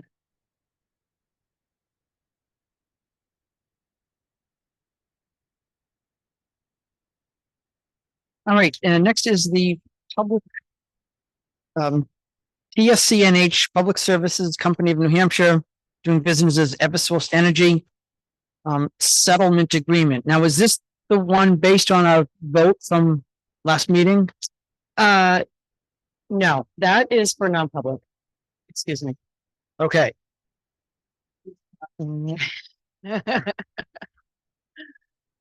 because last meeting, Last meeting, we The- discussed the Fairpoint assessment. for PSNH for the assessment. for the assessment. Okay. Okay, Thank you. I didn't even read it. I just saw it there, but I thought that was what we were, Give it to me. No, so the abatement that we discussed at the last meeting. that we, Yes. Voted on. Voted on. After we voted on it, I went back to San Souci and expressed to them the board's thought process that the minimal amount of money that we were going to be saving in tax revenue or that we weren't going to be getting in tax revenue wasn't worth the potential litigation and paying the assessors and going through the rigmarole all over again as we already previously had with Fairpoint. So in a little bit more of a thorough review with the assessors, we realized that the values that they were using were not equalized values. So the difference actually wasn't the $2,000 in valuation. It was $188,000, 766, which still only comes out to a tax revenue difference of $2,204.79. But it's not the $32 we were talking about at the last meeting. We were talking about pennies at the last meeting, and now we're talking about thousands, 2,000. So I guess I want the board to discuss For the abatement last meeting. the amount, the assessed value amount that we approved at the last meeting was $924,029. That's what they believe their market value is. And But- what do we say? We said it is 900,000, 26,800. So the difference was $2,000. But they aren't using the equalized rate. Okay. So when you do the equalized rate, 88,000. it's they believe their assessed value is 738,034. So we approved how much of an abatement last meeting? We approved, 2,000.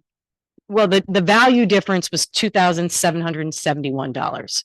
But the actual physical abatement, like how much that equates to in tax revenue is $32.37. So this one is 188,000. This one is 188,000 difference. Instead of being $32 is gonna be the. It was never $32.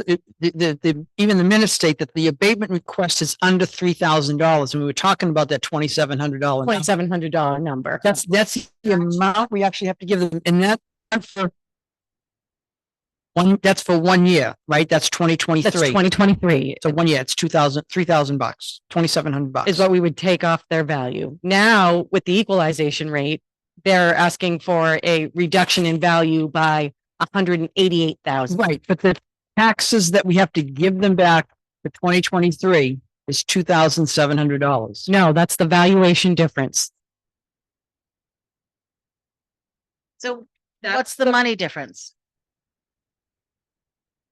This is what we did last time, Mm-hmm, okay? mm-hmm. That was the value difference, the total assessed value difference. That equates to this much in tax revenue. This is what they're proposing at the equalized rate. Mm-hmm. That's what we have it at. That's the difference by the tax rate. This is what we would be returning to them. $2,200. Okay. I think that's still in line with what I was understanding, that we talked about it. The abatement request is under $3,000 and it's $2,200 Correct. is the abatement for 2023. It's the amount of check that we write out will be $2,200. You got it. I thought we were paying them that. Anyway. That's what I was under the impression. Yeah, no. That was the difference in valuation. Yeah. stood them last Sure. time, but I thought we were giving them back the $2,000. I, And I am still okay with giving them back the 22, 24. whatever. $2,204.79. It's $2,000.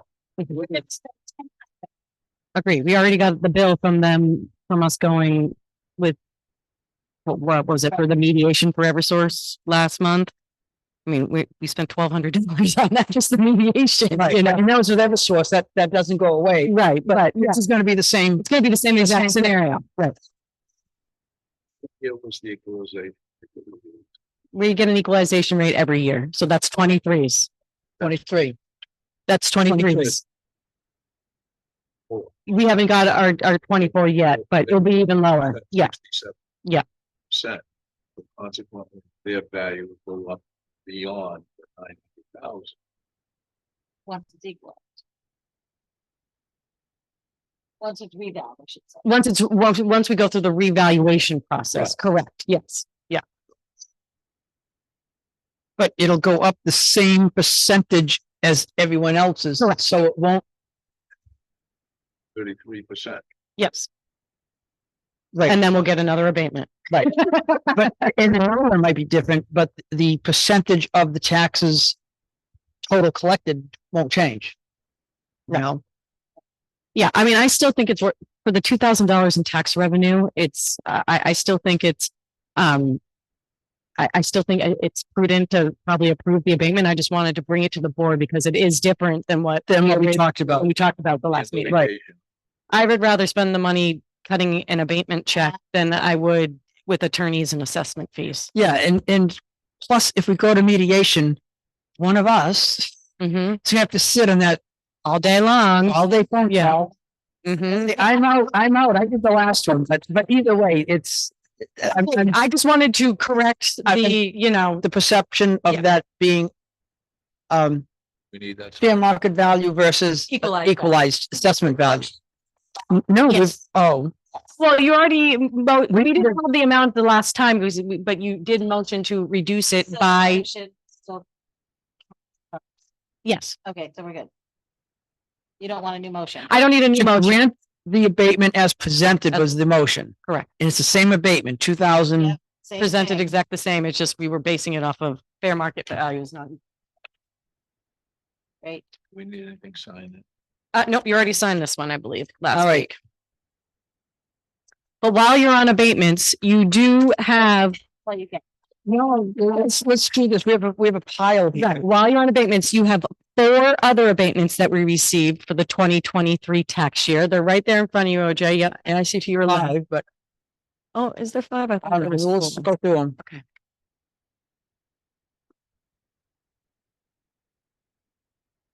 All right, Oh, one of them isn't the formal abatement. One's a tax collector interest abatement. all Yes. right, okay. right. All right. Due to a BMSI software error, the above referenced property was charged twice for an impending lien notice in mortgagee search. I'm asking the board to abate the unnecessary charges and any interest accrued on said charges. As of today, the total amount due is $40.41. Make a motion to approve. Second. All those in favor? Aye.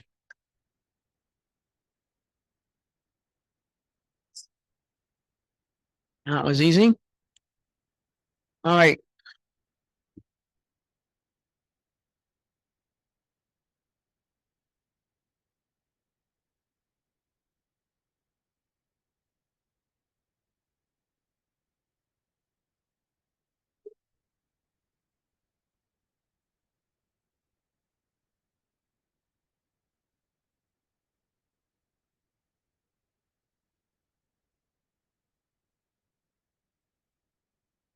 This is an abatement request for 302 South Peak Road.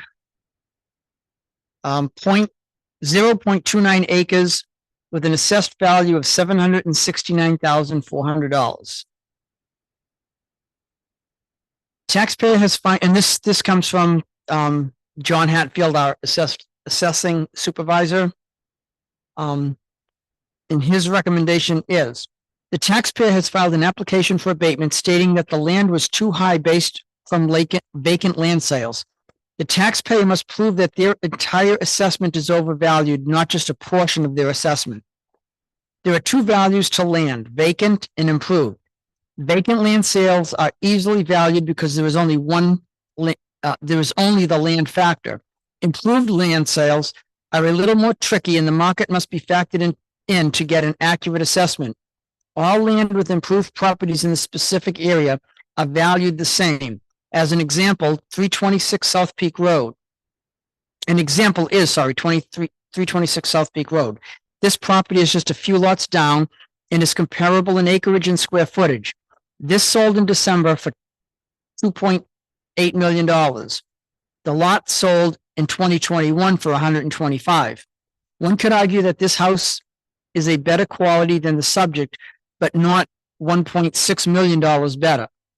Realtors, when selling properties, will look at comparable houses in like areas to get market value. They do not look at land sales to value improved properties. And his recommendation is to deny it. Agree with that. I'll make a motion to deny.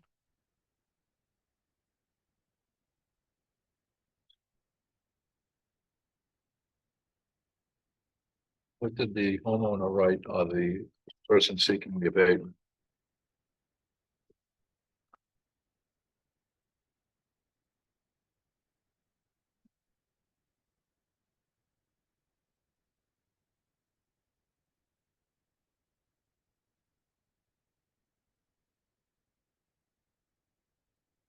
His comparable sales that their comparable sales that they presented are for undeveloped lots that he's comparing the value of the raw land to, versus An improved. an improved lot Yeah. where he's, you know, Driveways, water, sewer. You got it. Like, You got it. yeah.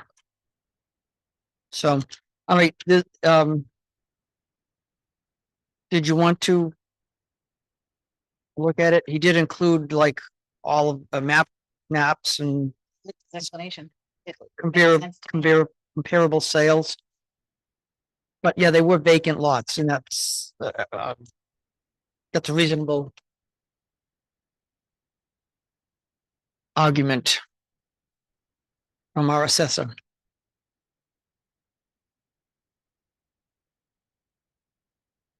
Made the motion to deny. Yep, we'll let him read it.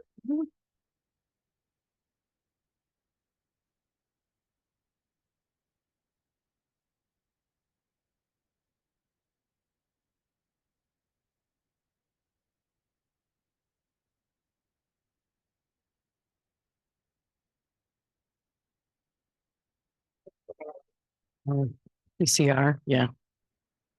Because it rained.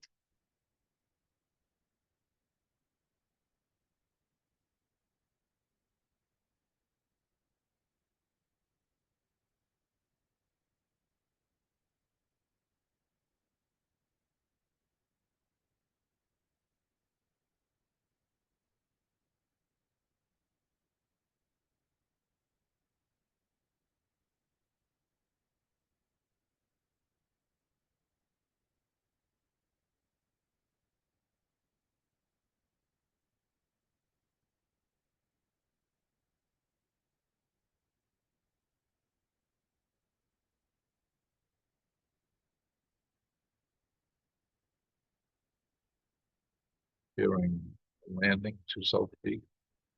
Well, that's one of them's in the landing, two of them are in South Peak, and one of them was, Village Lane. yeah, Luann Lane, right? Lane, yeah. Yeah, Luann Lane.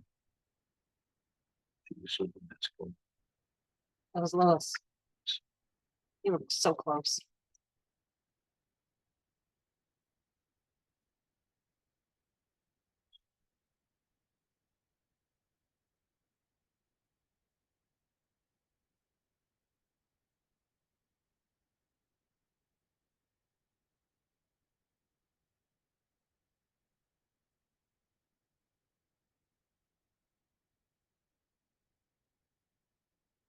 All right, there's a motion to deny. Second. All those in favor? Aye.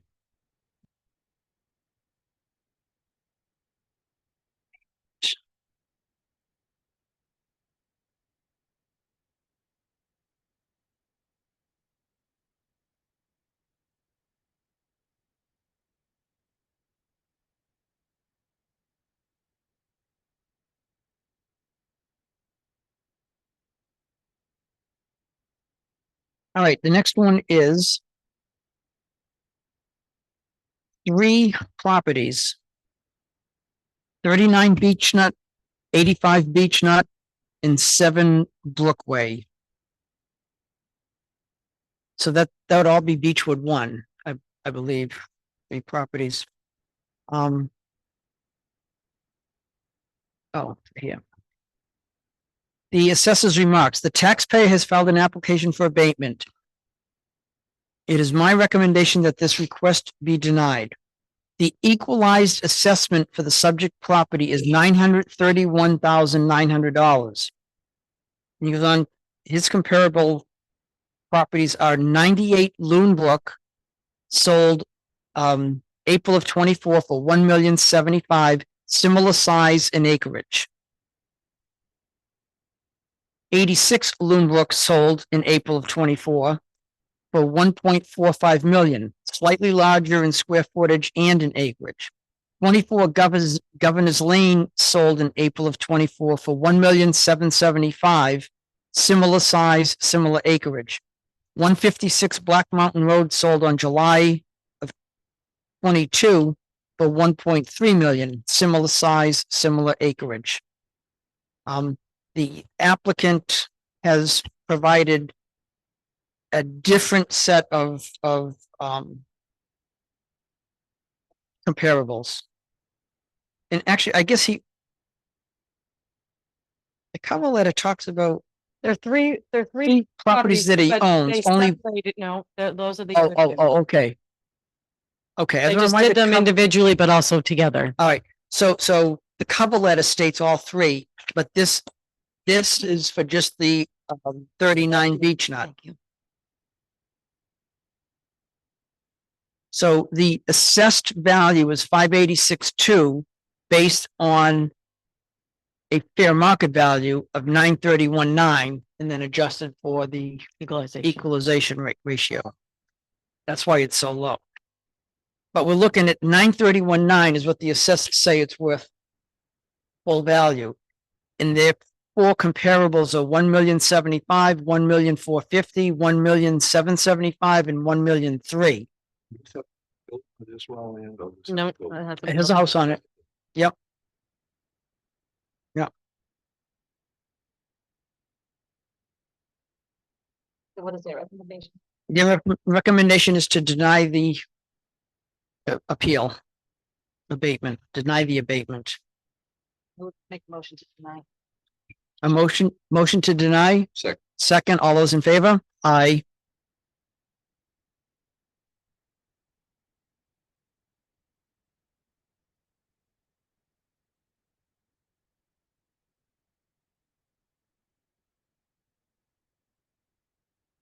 All right, and that's ready to be signed. Next is the second one on that list.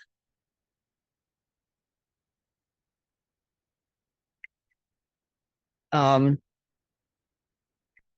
his remarks are different for each of these, so I'll read these. For this particular property, the taxpayer has filed an application for abatement. It is my recommendation that this abatement be denied. The equalized assessment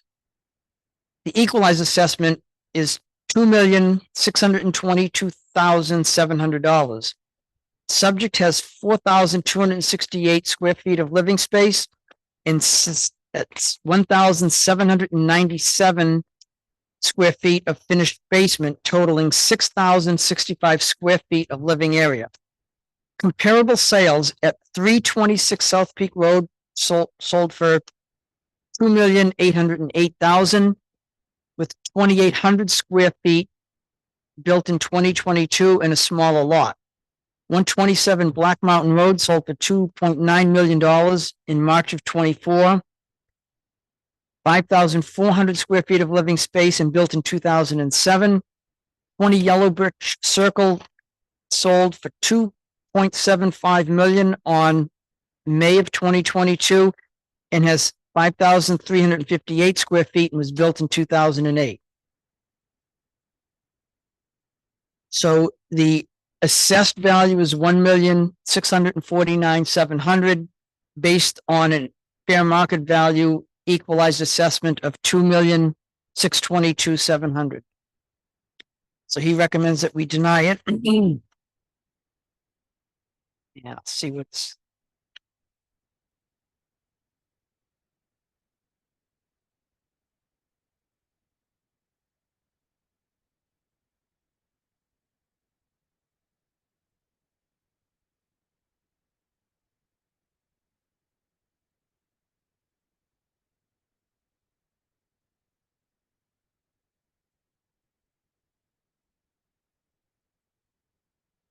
Any, Make a motion to deny.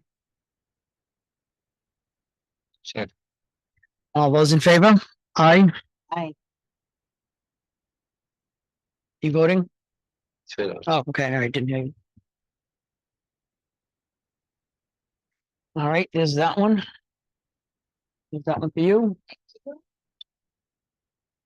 And the final one is the third one from that same application. It is my recommendation that this request be denied. The equalized assessment value is $1,056,750.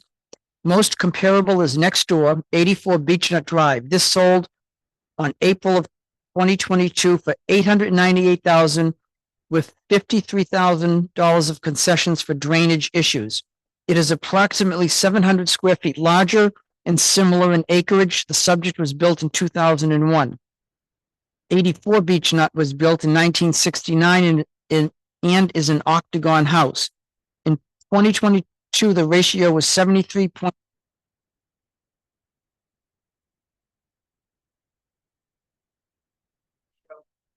Sales price to $1,946,000.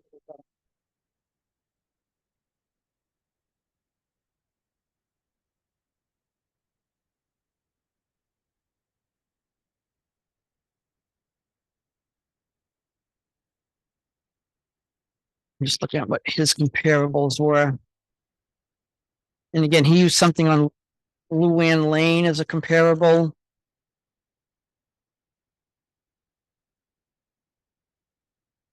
Something on Pollard Road as a comparable.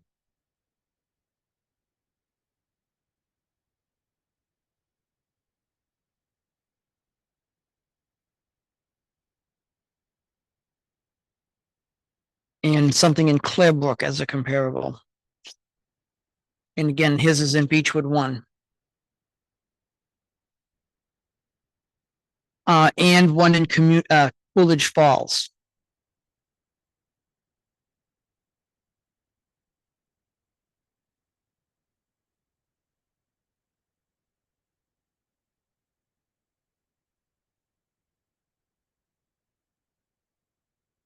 And let's see, one is, and another one in the Village of Loon.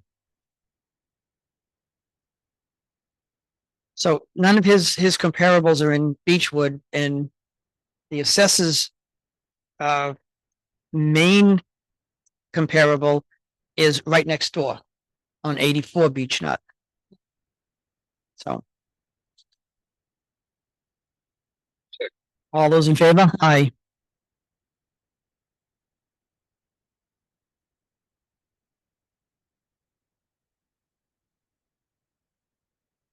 Oops.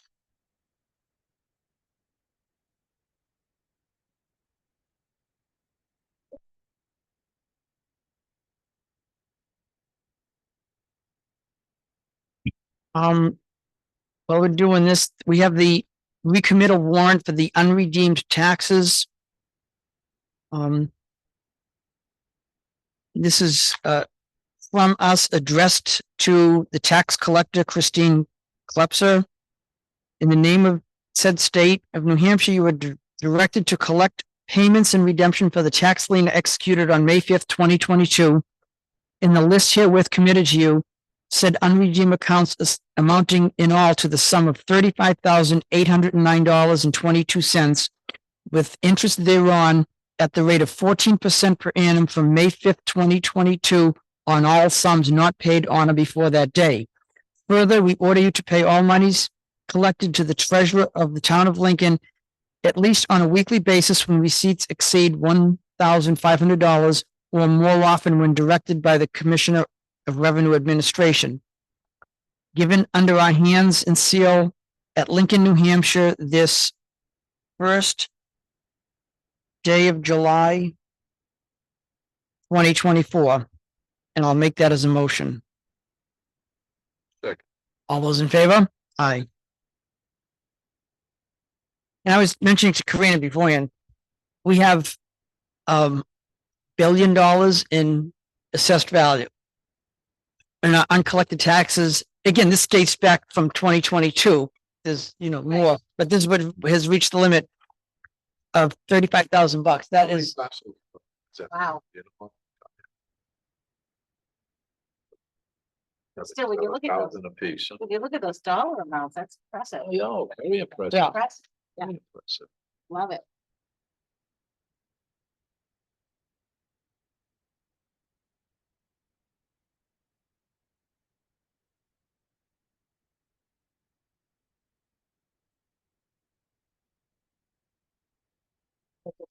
Copies of it. mm-mm.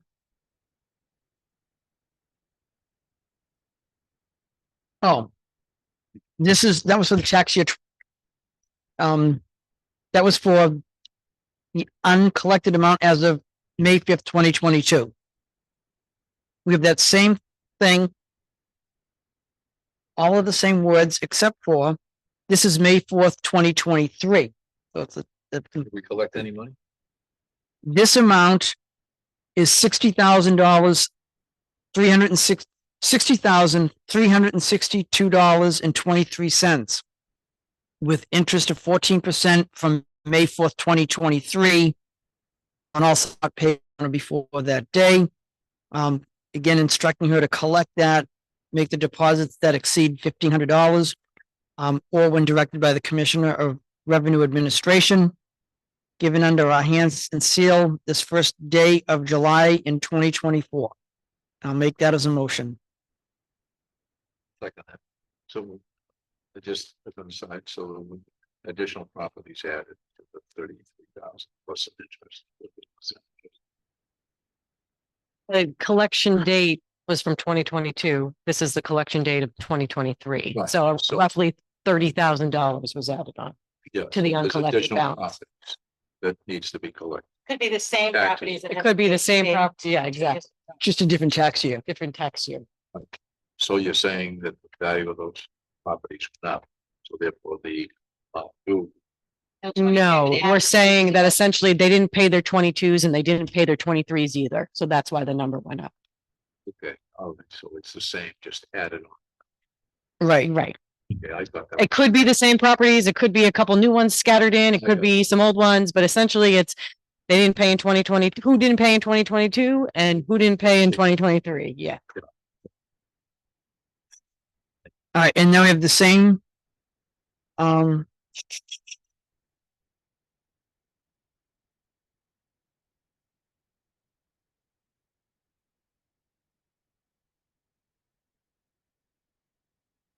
This is now the directive to collect the property taxes in the list herewith committed to you, the same being the uncollected balance of the warrant as committed to Lisa Paluso collective taxes for the year 2023 in amounting in all to the sum of $8,350,746.08 with an interest rate of 8% per year commencing 30 days from the date of the original commitment.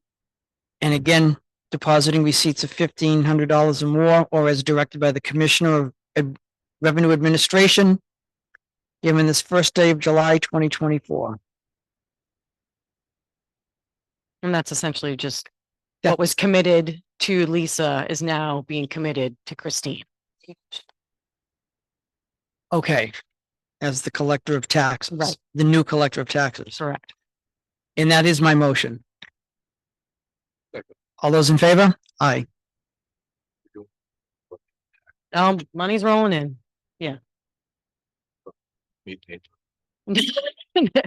Well, we'll meet 8 million minus 60,000.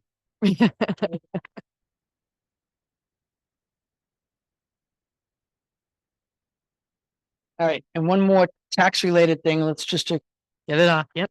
keep going here. This is, Oh, we don't have a final number for that yet. oh, okay. So that I need, That's okay. yeah, we don't have a final number for that. So we'll bring that to the next select board agenda. Okay. I was hoping to have a final number from Cindy for this evening, but we don't yet. So we can just give that to me and I'll hold on to it for next. And then this is unrelated to taxes. The audit. Oh, you just need to sign that. That's essentially a letter that we send to our attorney during audit time that says that he Needs to disclose any sort of litigation, You got it. the progress of the case, how the town of Lincoln is responding or intends to respond, evaluation of the likelihood of an unfavorable outcome, and all that.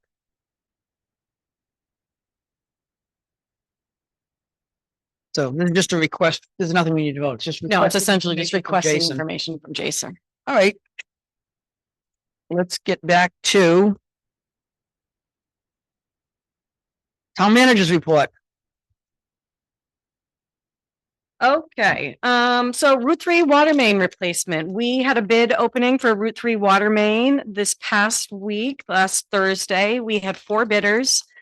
We plan to award the contract. I said this week, but after discussing with Sam and Nate this morning, it's probably gonna look like it'll be in the next few weeks, not necessarily this week.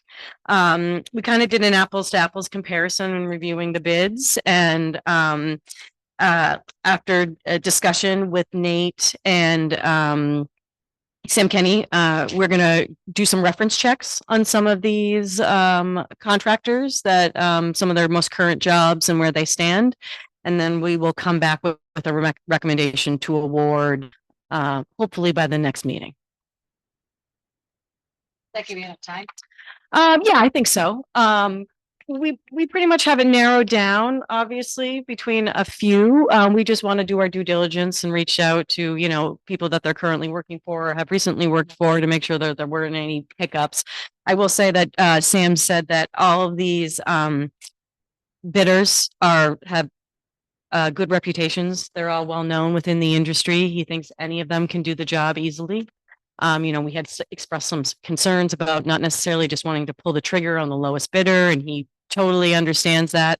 But he did say all 4 of these are names in the game, are names in the business. They all work primarily in southern New Hampshire. He says he was actually surprised that they had migrated north. But that all of them he's worked with or had some sort of connection at Weston Sampson with them and feels that they're strong bids. So. And we did this at public, but there was no one there besides. No, you want to read them off? Yeah, read them off.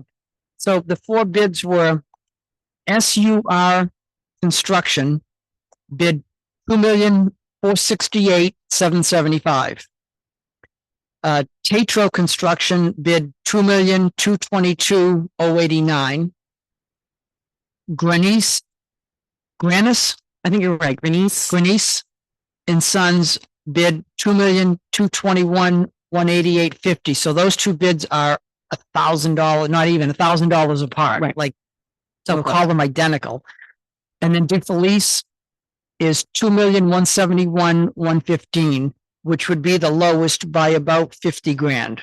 Perfect. So there's DeFelice, and then for 50 grand more is DeFelice is at the lowest. 50 grand more is Granis and Tatro. And then another 200 something is the SUR. So that's seems like a little bit away from the other 3 are pretty tight. So we'll await advice from Weston and Sampson and see where we go. Okay. Moving on, Plan New Hampshire charrette program. So I spoke with Tiffany Tunani McNamara. She is the executive director of Plan New Hampshire at length last week to discuss our project and their program, and also to get a better understanding of the timeline if we were to move forward with putting in an application. They are very interested in the project. Something at this scale is slightly larger than one of their traditional projects. But they are interested. They think it's it's a very cool project. However, they have project commitments this fall, and they don't believe that the earliest that we could get on their schedule is late winter, spring 2025. So, I told her that I would come back and discuss it with the board, see if that falls within our timeline. And before we went forward with submitting an application, she does say that there is usually 3 to 4 months of lead up time prior to kind of initiating the process, where there's a lot of back and forth. It's not just the application and they approve it and then they show up 3 months later. There's a lot of back and forth leading up to the charrette program. They also said that part of the program that we should keep into consideration is like timing on when we would have the public input sessions, whether winter is more beneficial for us or if spring is more beneficial for us, walking the property, doing those types of things. We also would need to house all the consultants that come for the weekend or whatever that may be. So we would need to I was going to say we would need to get a block of rooms so that, we would have to think about where we would house them, where we would put them, those types of things. So I told her I'd come back and talk to you all. She's on vacation starting this week. I'm on vacation next week, but I told her that I would touch base with her via email no matter what, so she knows what to expect, and go from there.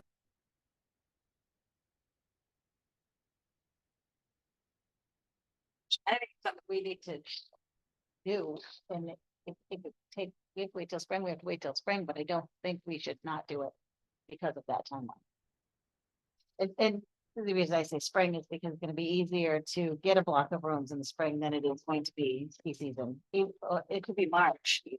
I mean, end of March, April, May, that time would be easier to get a block of rooms no matter where they are. April, May would be better for walking the property, but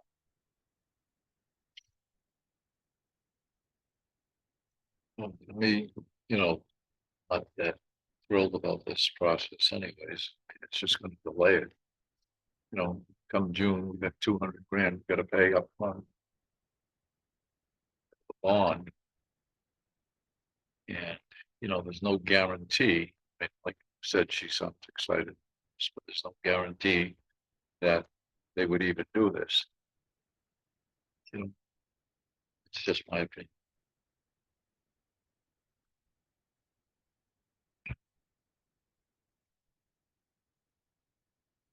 I think your motion last time to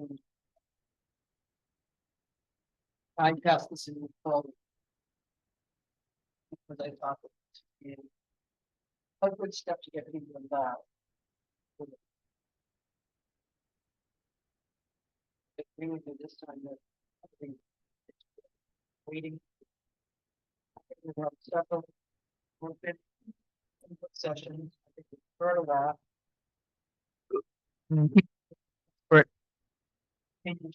From engineers or,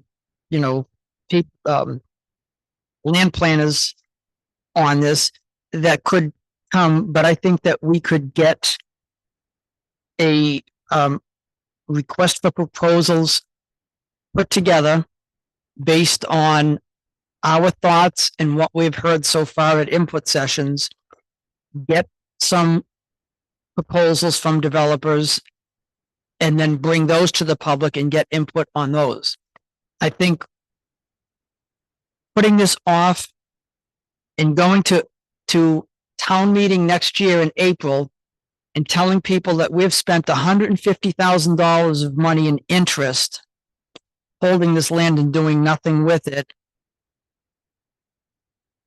is not a good message to send. I think that we could come up with the request for proposals and see what we get.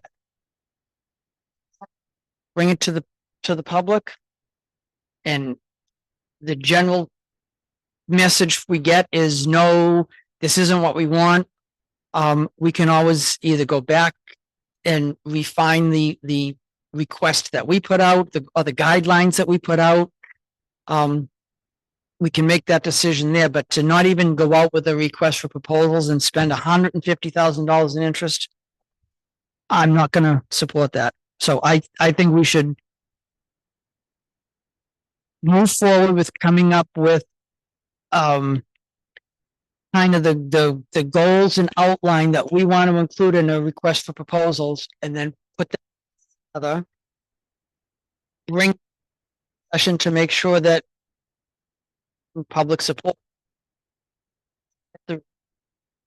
goes to public session. I want to keep the public involved in this, but I don't think we should spend $100,000 waiting for this. I think we can. Do you think we should scrap this altogether or try to keep it in the way? I would say that we move forward with the request for proposals, and we will have I think we will have a good understanding of what, first of all, how many developers are even interested in this and what their thoughts are for putting something forward. And we can make the decision then. May, no, I think we've heard from the public.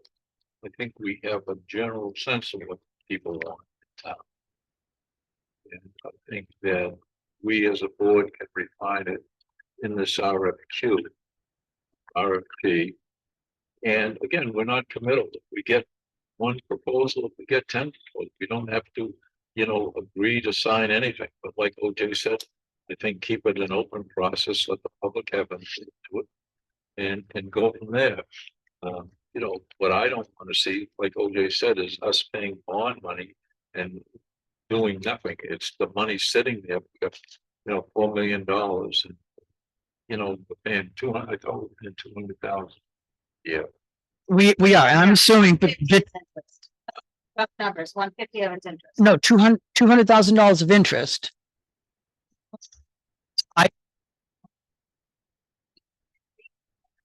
The whole year's worth of interest. Close, 75% of it, yeah. Yeah. So, right. Right, okay, yeah, June. Yeah. June is good. Full 2 ton. But I think as long as we keep it an open process, let the public get input into it, have plans, and incorporate those based on what we heard. You could all of that.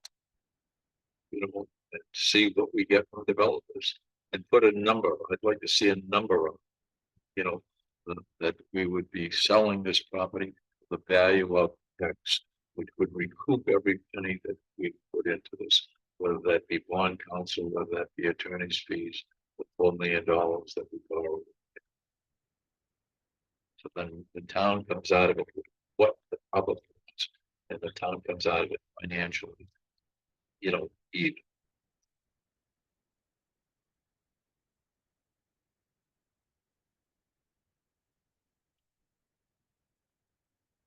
Our motion was last time.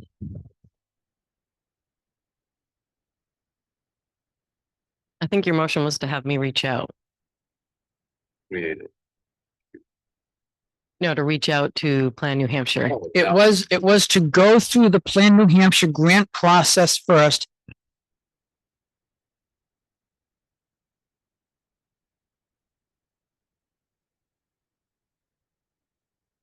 I had made a motion. It wasn't second. Is that in there?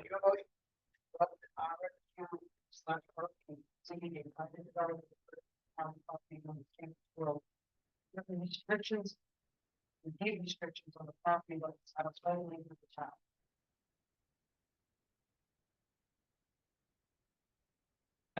Looked into that process.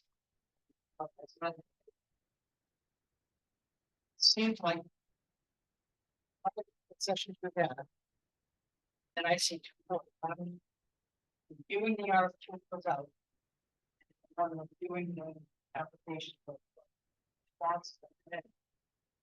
We're gonna have ample opportunity for people to get Feedback. Think that we've heard from weeks ago. that this is not a project that they would even recommend the town to do on our own, but to partner with the developer, knowing that the developer is going to put in some high-end homes that will help support paying for bridges, water, sewer, and roads. And a workforce. Because one upsets. Sets the, right, Yeah. right. So those affordable homes don't have to fully support their share of the roadway Exactly. and bridge and the, But then makes it. yeah.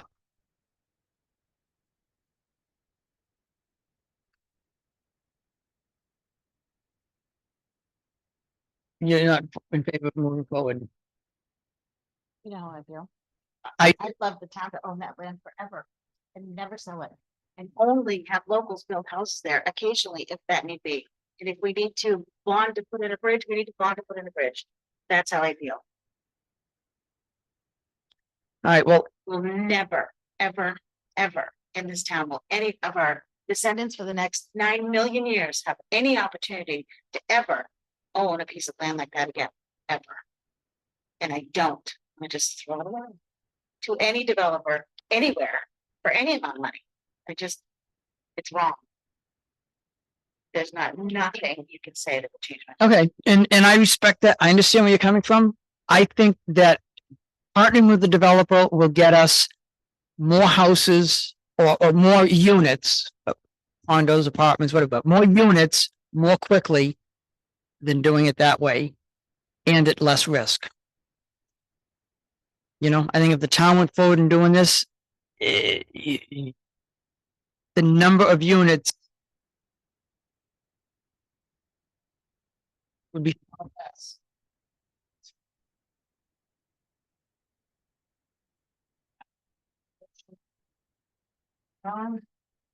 Development. RFP. Seeking a private development purchase on property on this campus road. Certain restrictions and name restrictions. On the property.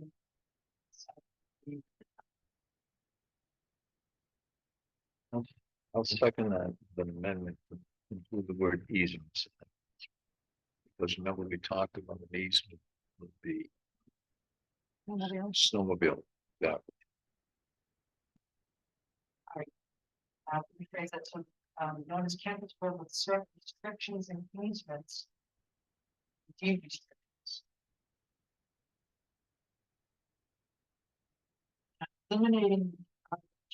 we should go with request for quotes. I don't think we want to quote. We want to, you know, and that proposal should include a. Yeah. That's. Not the only. Proposal. You're gonna build. Oh, exactly. Exactly. It's not just flipping the land on, like Tammy said, give the developer what he or she or they want to do. It's getting what the town, Making that a motion in a second. I second. Those in favor? Aye. Aye. Nay. Okay. Can I suggest that we maybe schedule a work session just to kind of work through what we want to see in the RFP to make sure that, you know, or dedicate a public meeting to it or whatever it may be, that we just centralize the focus on the RFP so we make sure that we know exactly what's going in. I'll get examples from other communities. We'll kind of go through those motions just so we know that whatever we're putting out there, we feel like is sound. You've got the. I got a couple from Lebanon, and so, yeah, I would just think that it's hard to do that at a regularly scheduled board meeting. So I think we should just dedicate some time to it. Yeah.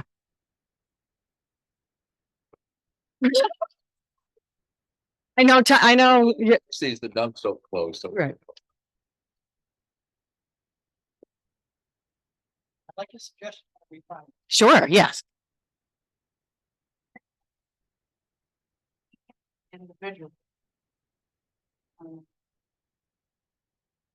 Public things. What the goals of the town. And the town development, these are our goals. And tell developer, these are questions we want to answer. Include questions. Mhm. Right. Just developers want to make sure that they address in their proposal. Yep. So what are our goals, what are the topics, it's called topics rather than questions. Get those to Karina. We're there right now. Right? And what I'd like to do is sit down and pile those into a rough draft, using maybe some of the things. Mhm. I volunteer to do this. And then bring a rough copy so that if we all sit down for a work session, have Something to work off of. something to work on. I think that makes sense. And if change it, if not like the way that he wrote something, we cross it out, change it, we add on, or at least we have a piece of paper that we can start scratching stuff out, don't make notes on. I find that easier to do. That's acceptable. That's totally fine. Yeah. So, and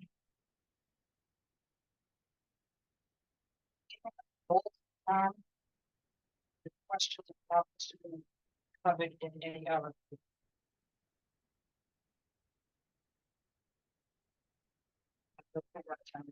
Okay. Moving on. Moving on. Okay. Wanigan Road, emergency lane. So I went back to the chief after our last meeting because we know we kind of focused in on Ladies Bath and whether or not Ladies Bath should be designated as an emergency lane. And the chief continues to feel that it is not it is not appropriate as the purpose of an emergency lane designation is to ensure emergency access to the location. It's not for parking enforcement. It made sense for me when he said it instantly. I was like, oh, that makes sense. His concern is that it will open a floodgate of private roadways wanting to get this emergency lane designation. So then the responsibility would be on the PD to enforce parking in that area versus the private landowners. So if the board is okay with that, we will move forward with the emergency lane designation just for Wanigan Road, and it will be scheduled for July 29th. We have one public hearing. That will be your public hearing. Yep, that's it. So yeah, or nay to make that okay. Correct. What about notification? Requirements on that? Yeah, I was wondering the same thing. We have to put in the newspaper. So Jane and I look through the calendar today. We know when it's got to go into the newspaper, and then we got to send the notice to all the affected property owners. So it's already drafted. We just have to change the date from the 15th to the 29th. And like I said, it's only 7 properties that it affects, but there's only 4 property owners. So it's an easy letter to, yeah, we could get it out tomorrow, essentially. Yeah, we got that figured out. He's in favor of designating Lanigan Road. He is. Strictly because the fire truck, if the vehicles are parked along the side of the road, there will be no access for a fire truck to turn around in that area because there's no hammerhead and there's no cul-de-sac. And that's what it's for. It's to ensure that an emergency access lane stays open. Yes.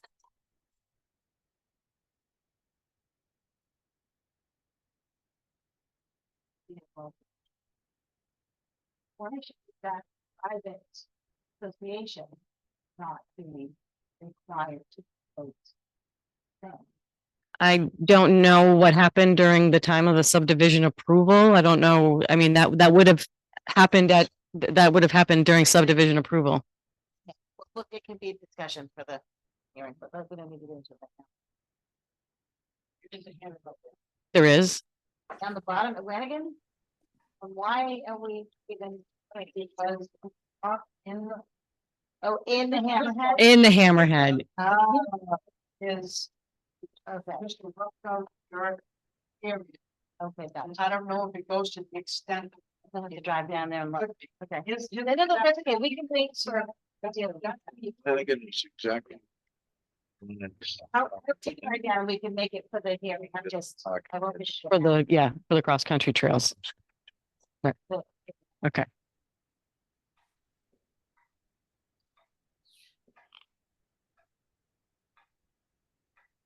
Okay, so we'll move forward with that and we'll get that on the schedule for July 29th. Okay, new break room at the Public Works facility. The Public Works crew has been chipping away at their new break room. They're extending their current break room out to have a new 16 by 30 space, which will allow Nate to actually have an office space that's not in the center of the current break room, and it will make more efficient use of the garage space. The PW crew is doing most of the work themselves. Logs were milled from the property for construction and finishing. So I just wanted to give you an update if you drive by and you see what's that little addition on the PW building. So all coming out of CIP, and yeah, with the town building, capital reserve. It's a minimal, it's gonna be a couple thousand, like I said, their crew is doing it themselves. And like I said, they milled the logs right from the, yeah, 100%.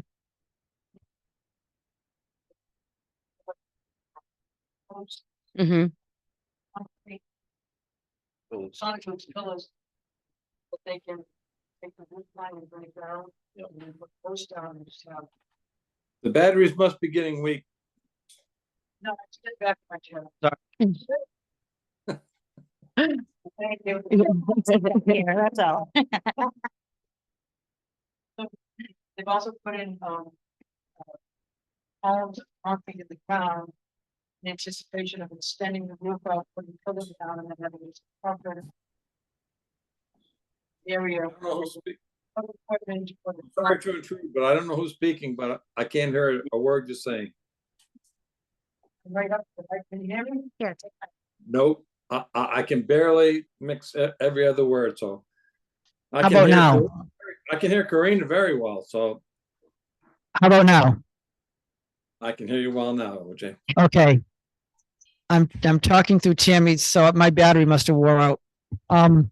You're talking too much. Sometimes it feels like that. That needs to be recycled, not in the trash.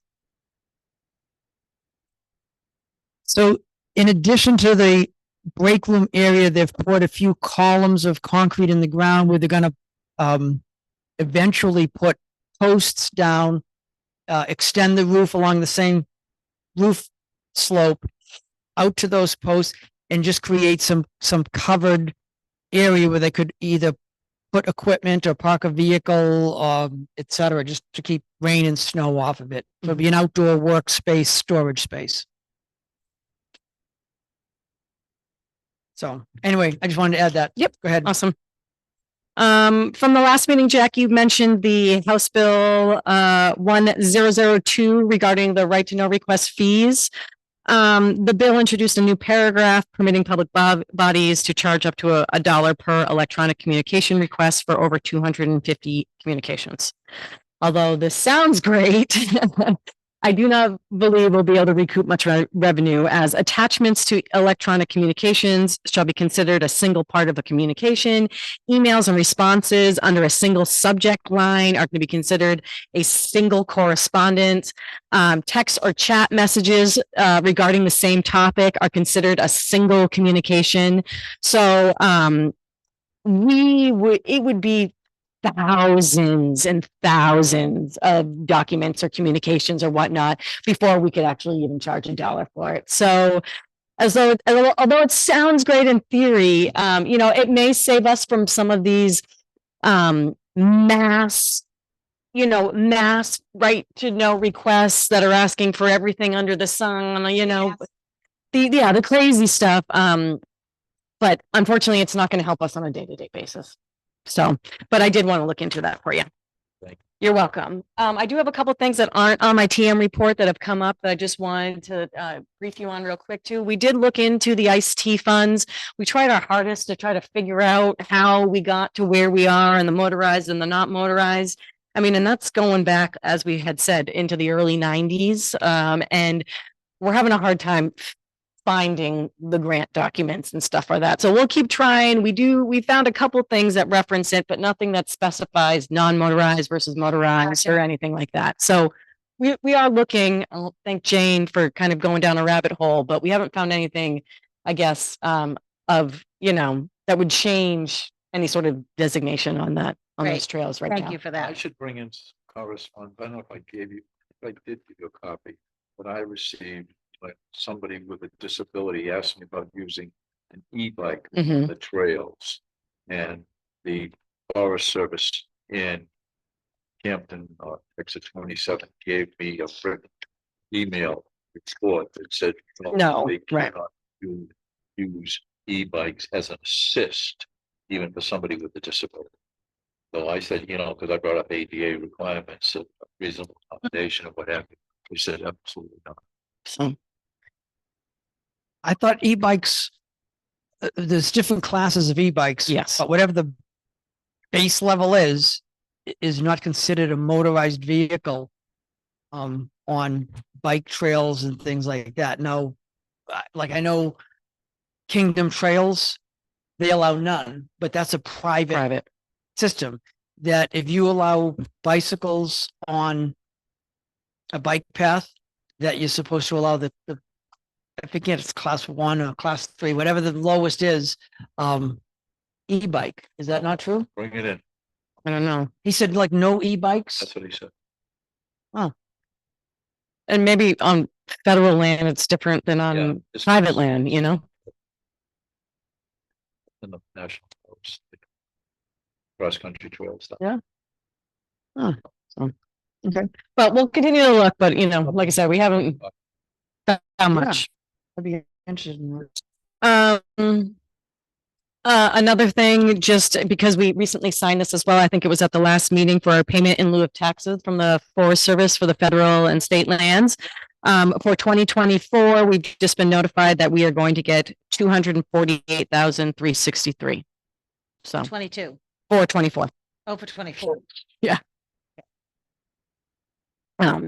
So that is that. And then the last thing I have, I've been corresponding back and forth with Mike Shepard. He is the representative from New Jefferson Holdings that I'm dealing with in regards to calling the bond at Forest Ridge. He had went back to his partners and his attorneys, and he was hoping to come to some sort of resolution with them where they would just hand over the funds to the Pines. But that has fallen through. But he did say that New Jefferson Holdings has no opposition to us calling the bond.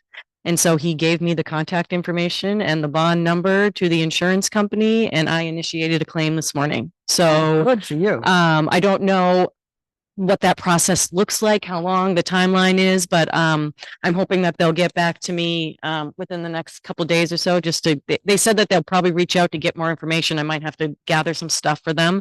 But that is rolling. So Super. and that's the only thing. That's the last thing I think I have for this evening. Okay. I get two things and I'll be quick because obviously I've been talking to. First of all, just to announce that we closed on the purchase of Campus World on Thursday. Last It was last recorded Friday. week, it was recorded. So We that's have a final. copy of the recorded deed. We now own, the town of Lincoln now owns the Campus World property. That's been finalized. And then second, just a question, we got a bill for $300 from PERLAC, the Pemmy River Local Advisory Committee. Has that been paid? I don't know off the top of my Okay. head. Well, that was, I just wanted to bring that up and I'm gonna recommend that we are not official members because back in 1990 something, 80 something, 90 something, whatever, we chose not to. but we have been involved. We participated in this new management. Is it for the dues essentially? It's basically for the dues. I think Carol budgets for that in her planning department budget, and I believe that we pay it every year. Oh, we do. Yeah. So I was question not why aware. we're paying dues is something that the town has chosen not to be a part of. No, we chose not to be official members of it. Uh-huh. We participate in it and are part of it, and we benefit from the Florida Only plan. recently. We've only started participating recently when you started going to the Okay, meetings, and correct? I'm talking about the bill for 2024. The bill that's. for I this believe it's part calendar of year. I believe it's part of our annual budget on a yearly basis. I'm almost positive it is. Okay, I was not aware that we had paid it in the past. I didn't know it was in her budget. So I still question why we're paying a bill for something we're not members of. Well, we're members. No, We're- we're not. The we're- town has chosen not to We're be. participants. We're When, making a donation, it sounds like, because we are participants in it, in the process, and you get to speak on like I said, I get all their emails, Right. all their information. Again, they don't come this far north, it sounds like, because we're not members. So, that's why they didn't know about the loon situation up there, I'm sure. Otherwise, they would have. But, it sounds like we're making a donation to a not-profit. Then it should be budgeted as such in our charitable contributions on our budget. Like the bridge house, like the bridge project, like. because it's a nonprofit, I wouldn't call it a charity. To me, it's more like North Country Council. It's a planning. We choose to be members of North Country Council and pay those dues. Right, and we can choose to be participating members of PROLAC and pay our dues. We can choose to be participating members of PROLAC and not pay our dues. Those are the two choices. To become members of PERLAC is not to go to town meeting. No, to become members of PROLAC first has to go to the state legislature. Hmm. They enabled the PERLAC membership back again, and I think it was the Right. early 90s. Yeah, 91. So, I wrote so, it so, down on my notes there. okay, 91. So it's up to the state. We would have to make application to request it. We could choose to go to town meeting to ask for that permission. Right. And then we apply as a town. And then we become but- members and then we but- pay dues. If our voters. Right, I'm choose saying to be that's so. one thing we could do. Uh-huh. One thing we could do is participate and pay dues. And one thing we could do is not participate. I mean, participate and not pay dues. So there's three choices there. And I didn't bring up the applying for the membership because I think that's a whole separate discussion and it's a long process. We're going to continue to participate. Do we want to participate and pay dues or participate and not pay dues? It's $300. I do believe it's been in Carol's planning budget for quite some time. Like it's not something new we added in 24. I'm almost under the All right, impression. Shaking then- head, yes. Then Yeah. let me hold off on my question until we find out Oh, about. no, you If you- pulled it up. No, I'm just we- kidding. Nice try. I believe it's something that Carol would use as a resource in some of her many researched items. And I know that sorry. I mean, this is something I guess maybe we should start a process based on what we heard today. The fact that, this is our drinking water, the PEMI up in this portion is. So a portion of our drinking water anyways. So consequently, I mean, we have a vested interest in, somebody protecting us, an outside entity, not only the state through DES, but, somebody with, like she said, boots on the ground. Should we, like Tammy said, bring it to town meeting to join? And what are the benefits? I mean, if we tell the public, that they're looking out for your best interest, your kid's best interest, your baby's best interest, i.e. you're giving the kids formula with water in it and what have you. I mean, to me, it's a win-win situation and it's obligation, $300 a year. I mean, Yeah. We have to do a lot more public education before we do anything like that. We need that is not a decision for us to make. That needs to go to town meeting and we. That's what I said, educate bring it to public town meeting. Right. To do that. Our decision would be to bring it to town meeting and do the education. And I think that, like, looking back, let's say we had joined in 1991, back when the decision We was would be having this made. conversation. Well, we wouldn't be having this conversation, but things like South Peak, that whole development, the alteration of terrain permit related to that would have gone before Perlac. Mhm. And they may have offered some suggestions that would have helped us out, like questions about the 4,000 square foot houses. Is that what's really going to be built up there? If they had asked that, that would have been helpful. And Or if they had that- asked about, that is not what scares me about this. okay, It's when I wanted to put a fire ring in my backyard, but I bordered the Pemmy was an issue. That's what I don't like about it. When, and this wasn't me, but a friend of mine, actually a relative, wanted to put up a garage up a hill, probably 150 feet away from the Pemmy. And it was an issue and the fire hoops to jump through. That's what I don't. Insisting down on giant developments that you need AOTs on and whatnot is one thing, but the small little things that a fire pit in my backyard should not have been an issue. And it was. I guess my question is, how did even a fire pit in your backyard get put on their plate? That's a They're good all, question. you know, like, that, the kind of projects we're dealing with. because you're not pulling a building permit for a fire pit. You're not, so like you're not pulling an AOT, you're not pulling a wetlands permit, you're not doing, so I guess my question is, Get a fire permit, but it's in wet, floodplain area. And it became an issue. Your guess is as good as mine as why it became an issue. And this was in 2017. 2016. Do you think if there was someone at that meeting of Perlac, when that was the topic, that could discuss that from the town of Lincoln, it would have helped? Discuss that in the town of Lincoln. I don't know. That's a good question. I mean, No, I it would, wasn't in I would Lincoln, have it was questioned, Thornton. yeah, but still, Because Thornton, they're members. They I, it wasn't in Lincoln. If it was in Lincoln, it wouldn't have been an issue. that's true. That's why we don't need to be a part of that at all, in my opinion. However, as if we pay this $300 every year, why didn't we reach out to them for South Peak? If we've been paying it all along and it's in her budget, why did we use them anyway? I don't know how South Peak? long they've been assessing the fee, and I'm guessing back in 2005, Okay, when I'll that give you that. AOT was Okay, was submitted, give you that it wasn't, Okay, yeah. I don't know. All I know is that I'm 99.9% sure that Carol has had it in her budget since prior to my arrival here. Okay, all right. yeah, I Let's- won't let's leave it at complain that. about the Okay. 300 if we don't bring it to town meeting.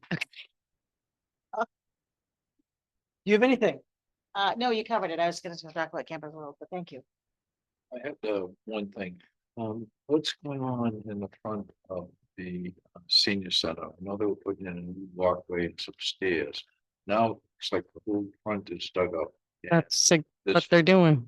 Exactly what they're doing. What are they doing? They're putting airlock entries in and a new handicap ramp, but they had to move the propane tanks and the electricity in order to do so. So it's quite the undertaking just for, yeah, The handicap ramp is Yeah. massive. massive. Right. Yeah. And that's, a couple people approached me and Mhm. said, they stopped some of the activities that they had because of the access. Mhm. And I said, well, it's gonna be fully handicap accessible and what have you, but and they told them initially it would be ready in July, and now they're saying August, and now it may be built, so that's all. I'm still hearing end of July. I'm sorry, what? I'm still hearing end of July. No, Yeah. no, somebody said to me, Yeah. or somebody said to a third party, excuse me, not me directly. It was, now they were told it was Yeah. the August. And some of the activities that were stopped were by choice of the instructor. I don't think I said that right. Vicky. Whatever the instructor was on, well, I should say all of them. One of them I know of. That was their choice to not continue throughout the summer because of the construction.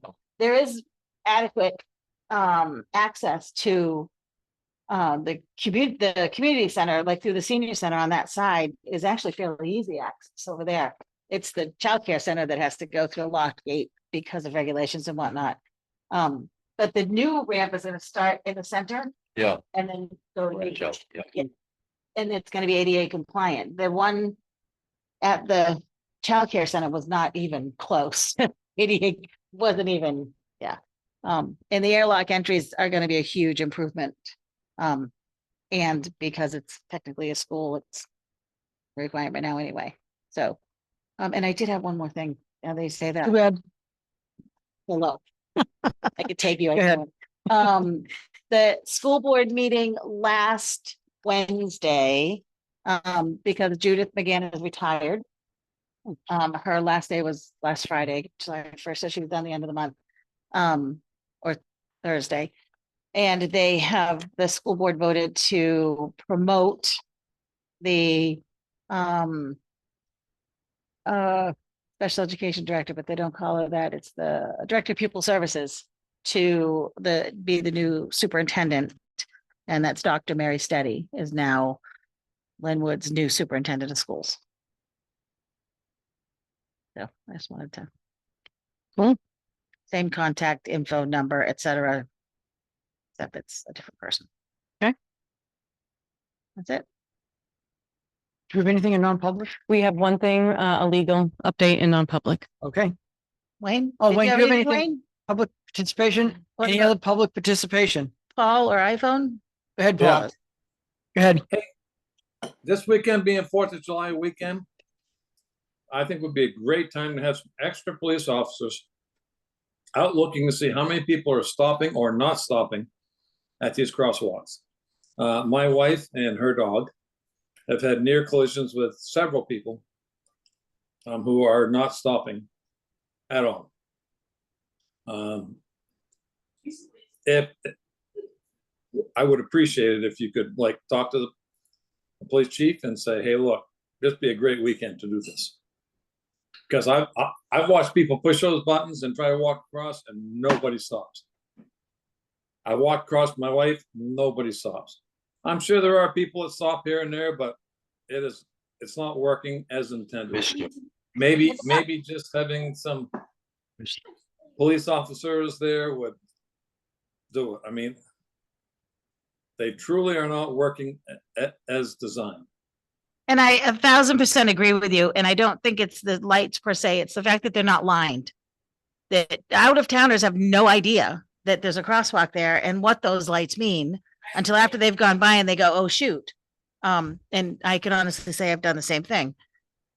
But I think that the here, lights but- show the lights show the crosswalk. So if you're a driver, you're supposed to be aware of your surroundings and what it means. And so, Tammy, maybe your point's well taken. Maybe it's There's no paint. There's no maybe crosswalk it's there. one thing or the other, but I gotta tell you, they truly are not working as intended. Because there is no crosswalk there. You can't see them. If you look right out here, right there, you can see faint lines, but there's no crosswalk there. They're Well, not when going you to see stop. lights There's no flashing, crosswalk. When you see the lights flashing, it should draw your eye to, okay, what's going on here? And so then the question would be asked, why can't they see the crosswalks? Is that something that hasn't been I know- done yet, or? Paint was ordered. Is paint Yeah, in? yes, but they chose not to paint this week because of the amount of traffic in town for them to try to attempt to paint the sidewalks on Main Street with It's July 1st. The traffic's not going to go away now until the end of September. Right. I mean, well, I mean, this week is tends to be a little bit heavier than other summer weeks. I don't disagree with you. However, And go ahead. See, the week after July 4th mhm. tends to be a slower week in this town. What? Traditionally, tourist wise. So maybe doesn't- that could be a It priority. doesn't matter. It doesn't matter when you do it. It's not going to be a great time. You typically have to stop the traffic, do half of it, stop the other traffic, do the other half. I mean, when they're doing big construction projects, they do that all the time. It doesn't take that long for that paint to dry. But my point is that the town has put a lot of time and effort into putting these in. The Public Works has put a lot of time and effort into it, and they should be working, and they're not. I mean, it's dangerous. I gotta think, because people just look at it and say, okay, I can cross. And then next thing you know, there's cars, they don't stop. They just don't stop. However, if there was a police officer in a car and saw that on July 4th weekend, maybe a couple of stops might, I mean, shouldn't we be known for the town that is pro pedestrian crossing rather than just keep going? I think it'd be great, maybe you could let's- mention it to the police downstairs and have them just keep an extra eye open. Keep it in the can back do of their that. mind. Yep. It's not a bad Yep. idea. Yeah. I think it's good. I think That's it's it. I mean, that's all I'm Yeah. looking for. I'm just, Yep. I hear, I see it, I feel it. I've been across it. My wife has with her dog. I hear it from other townspeople, and I mean, this weekend would be a good weekend to put something out there. Maybe even, does the town own one of those interchangeable signs? Maybe you could put one of those out there to say, hey, stop when you see flashing crosswalk lights or something, you know? And while we're talking crosswalks, on Pollard Road, in between Church and Maple, those condos, that's our crosswalk. And I know all the other crosswalks on Pollard Road were done, but that one wasn't. That's actually technically part of our sidewalk. That was part of the sidewalk agreement, was putting that crosswalk in, I forget the name of the condos. The Mountain View, thank you, Mountain View condos. Can we make sure that gets done? as Yeah, well? and Nate had said it's not just these two, that there's. Sure, Yeah, sure. he knows that there's a couple out of town. I mean, in his spare time. Yes, Could he just, yeah, well, he's a staff of two this week. I know. So- He does an awesome job, and Yeah. I hate to complain. I just want it done now. Yep. Just kidding. all right. Point well taken. Thank you, Paul. The way I Yeah, know. and one other comment, and she Go needs ahead. to write down who the name is, but my wife has got it right. She said, ask Karina to check with Tom Jameson. Tom New Hampshire Jameson DOT, he'll have those grant at New documents. Hampshire DOT, and he may have those grant documents about the iced tea and Oh, the fantastic. stuff on Main Jeannie, Street. can Jeannie send me that in an email? Yeah, Okay. she said she did, Oh, Awesome. fantastic. Thank you, Jeannie. Thank you. just trying to help. Thank you. Thank you very much. He started to say, you know, last year I had bitched about the bike path crossing the road on the Kank. Mhm. And I noticed the DOT the other day put up a sign right where the bike path is now, not, and Oh, there still is one fabulous. about 50 good. feet in front of it, you know, and it was hidden by the bushes. I know Nate went up and looked at it, but they actually did put a new sign there, bike path, and there's an arrow right pointing right now. Nice. Fantastic. So, you know, safety, like Paul just said. All right, I'll make a motion to go into non-public for the discussion of legal advice. Legal, yeah. Legal A up. second. All those in favor? Aye. Thank you all.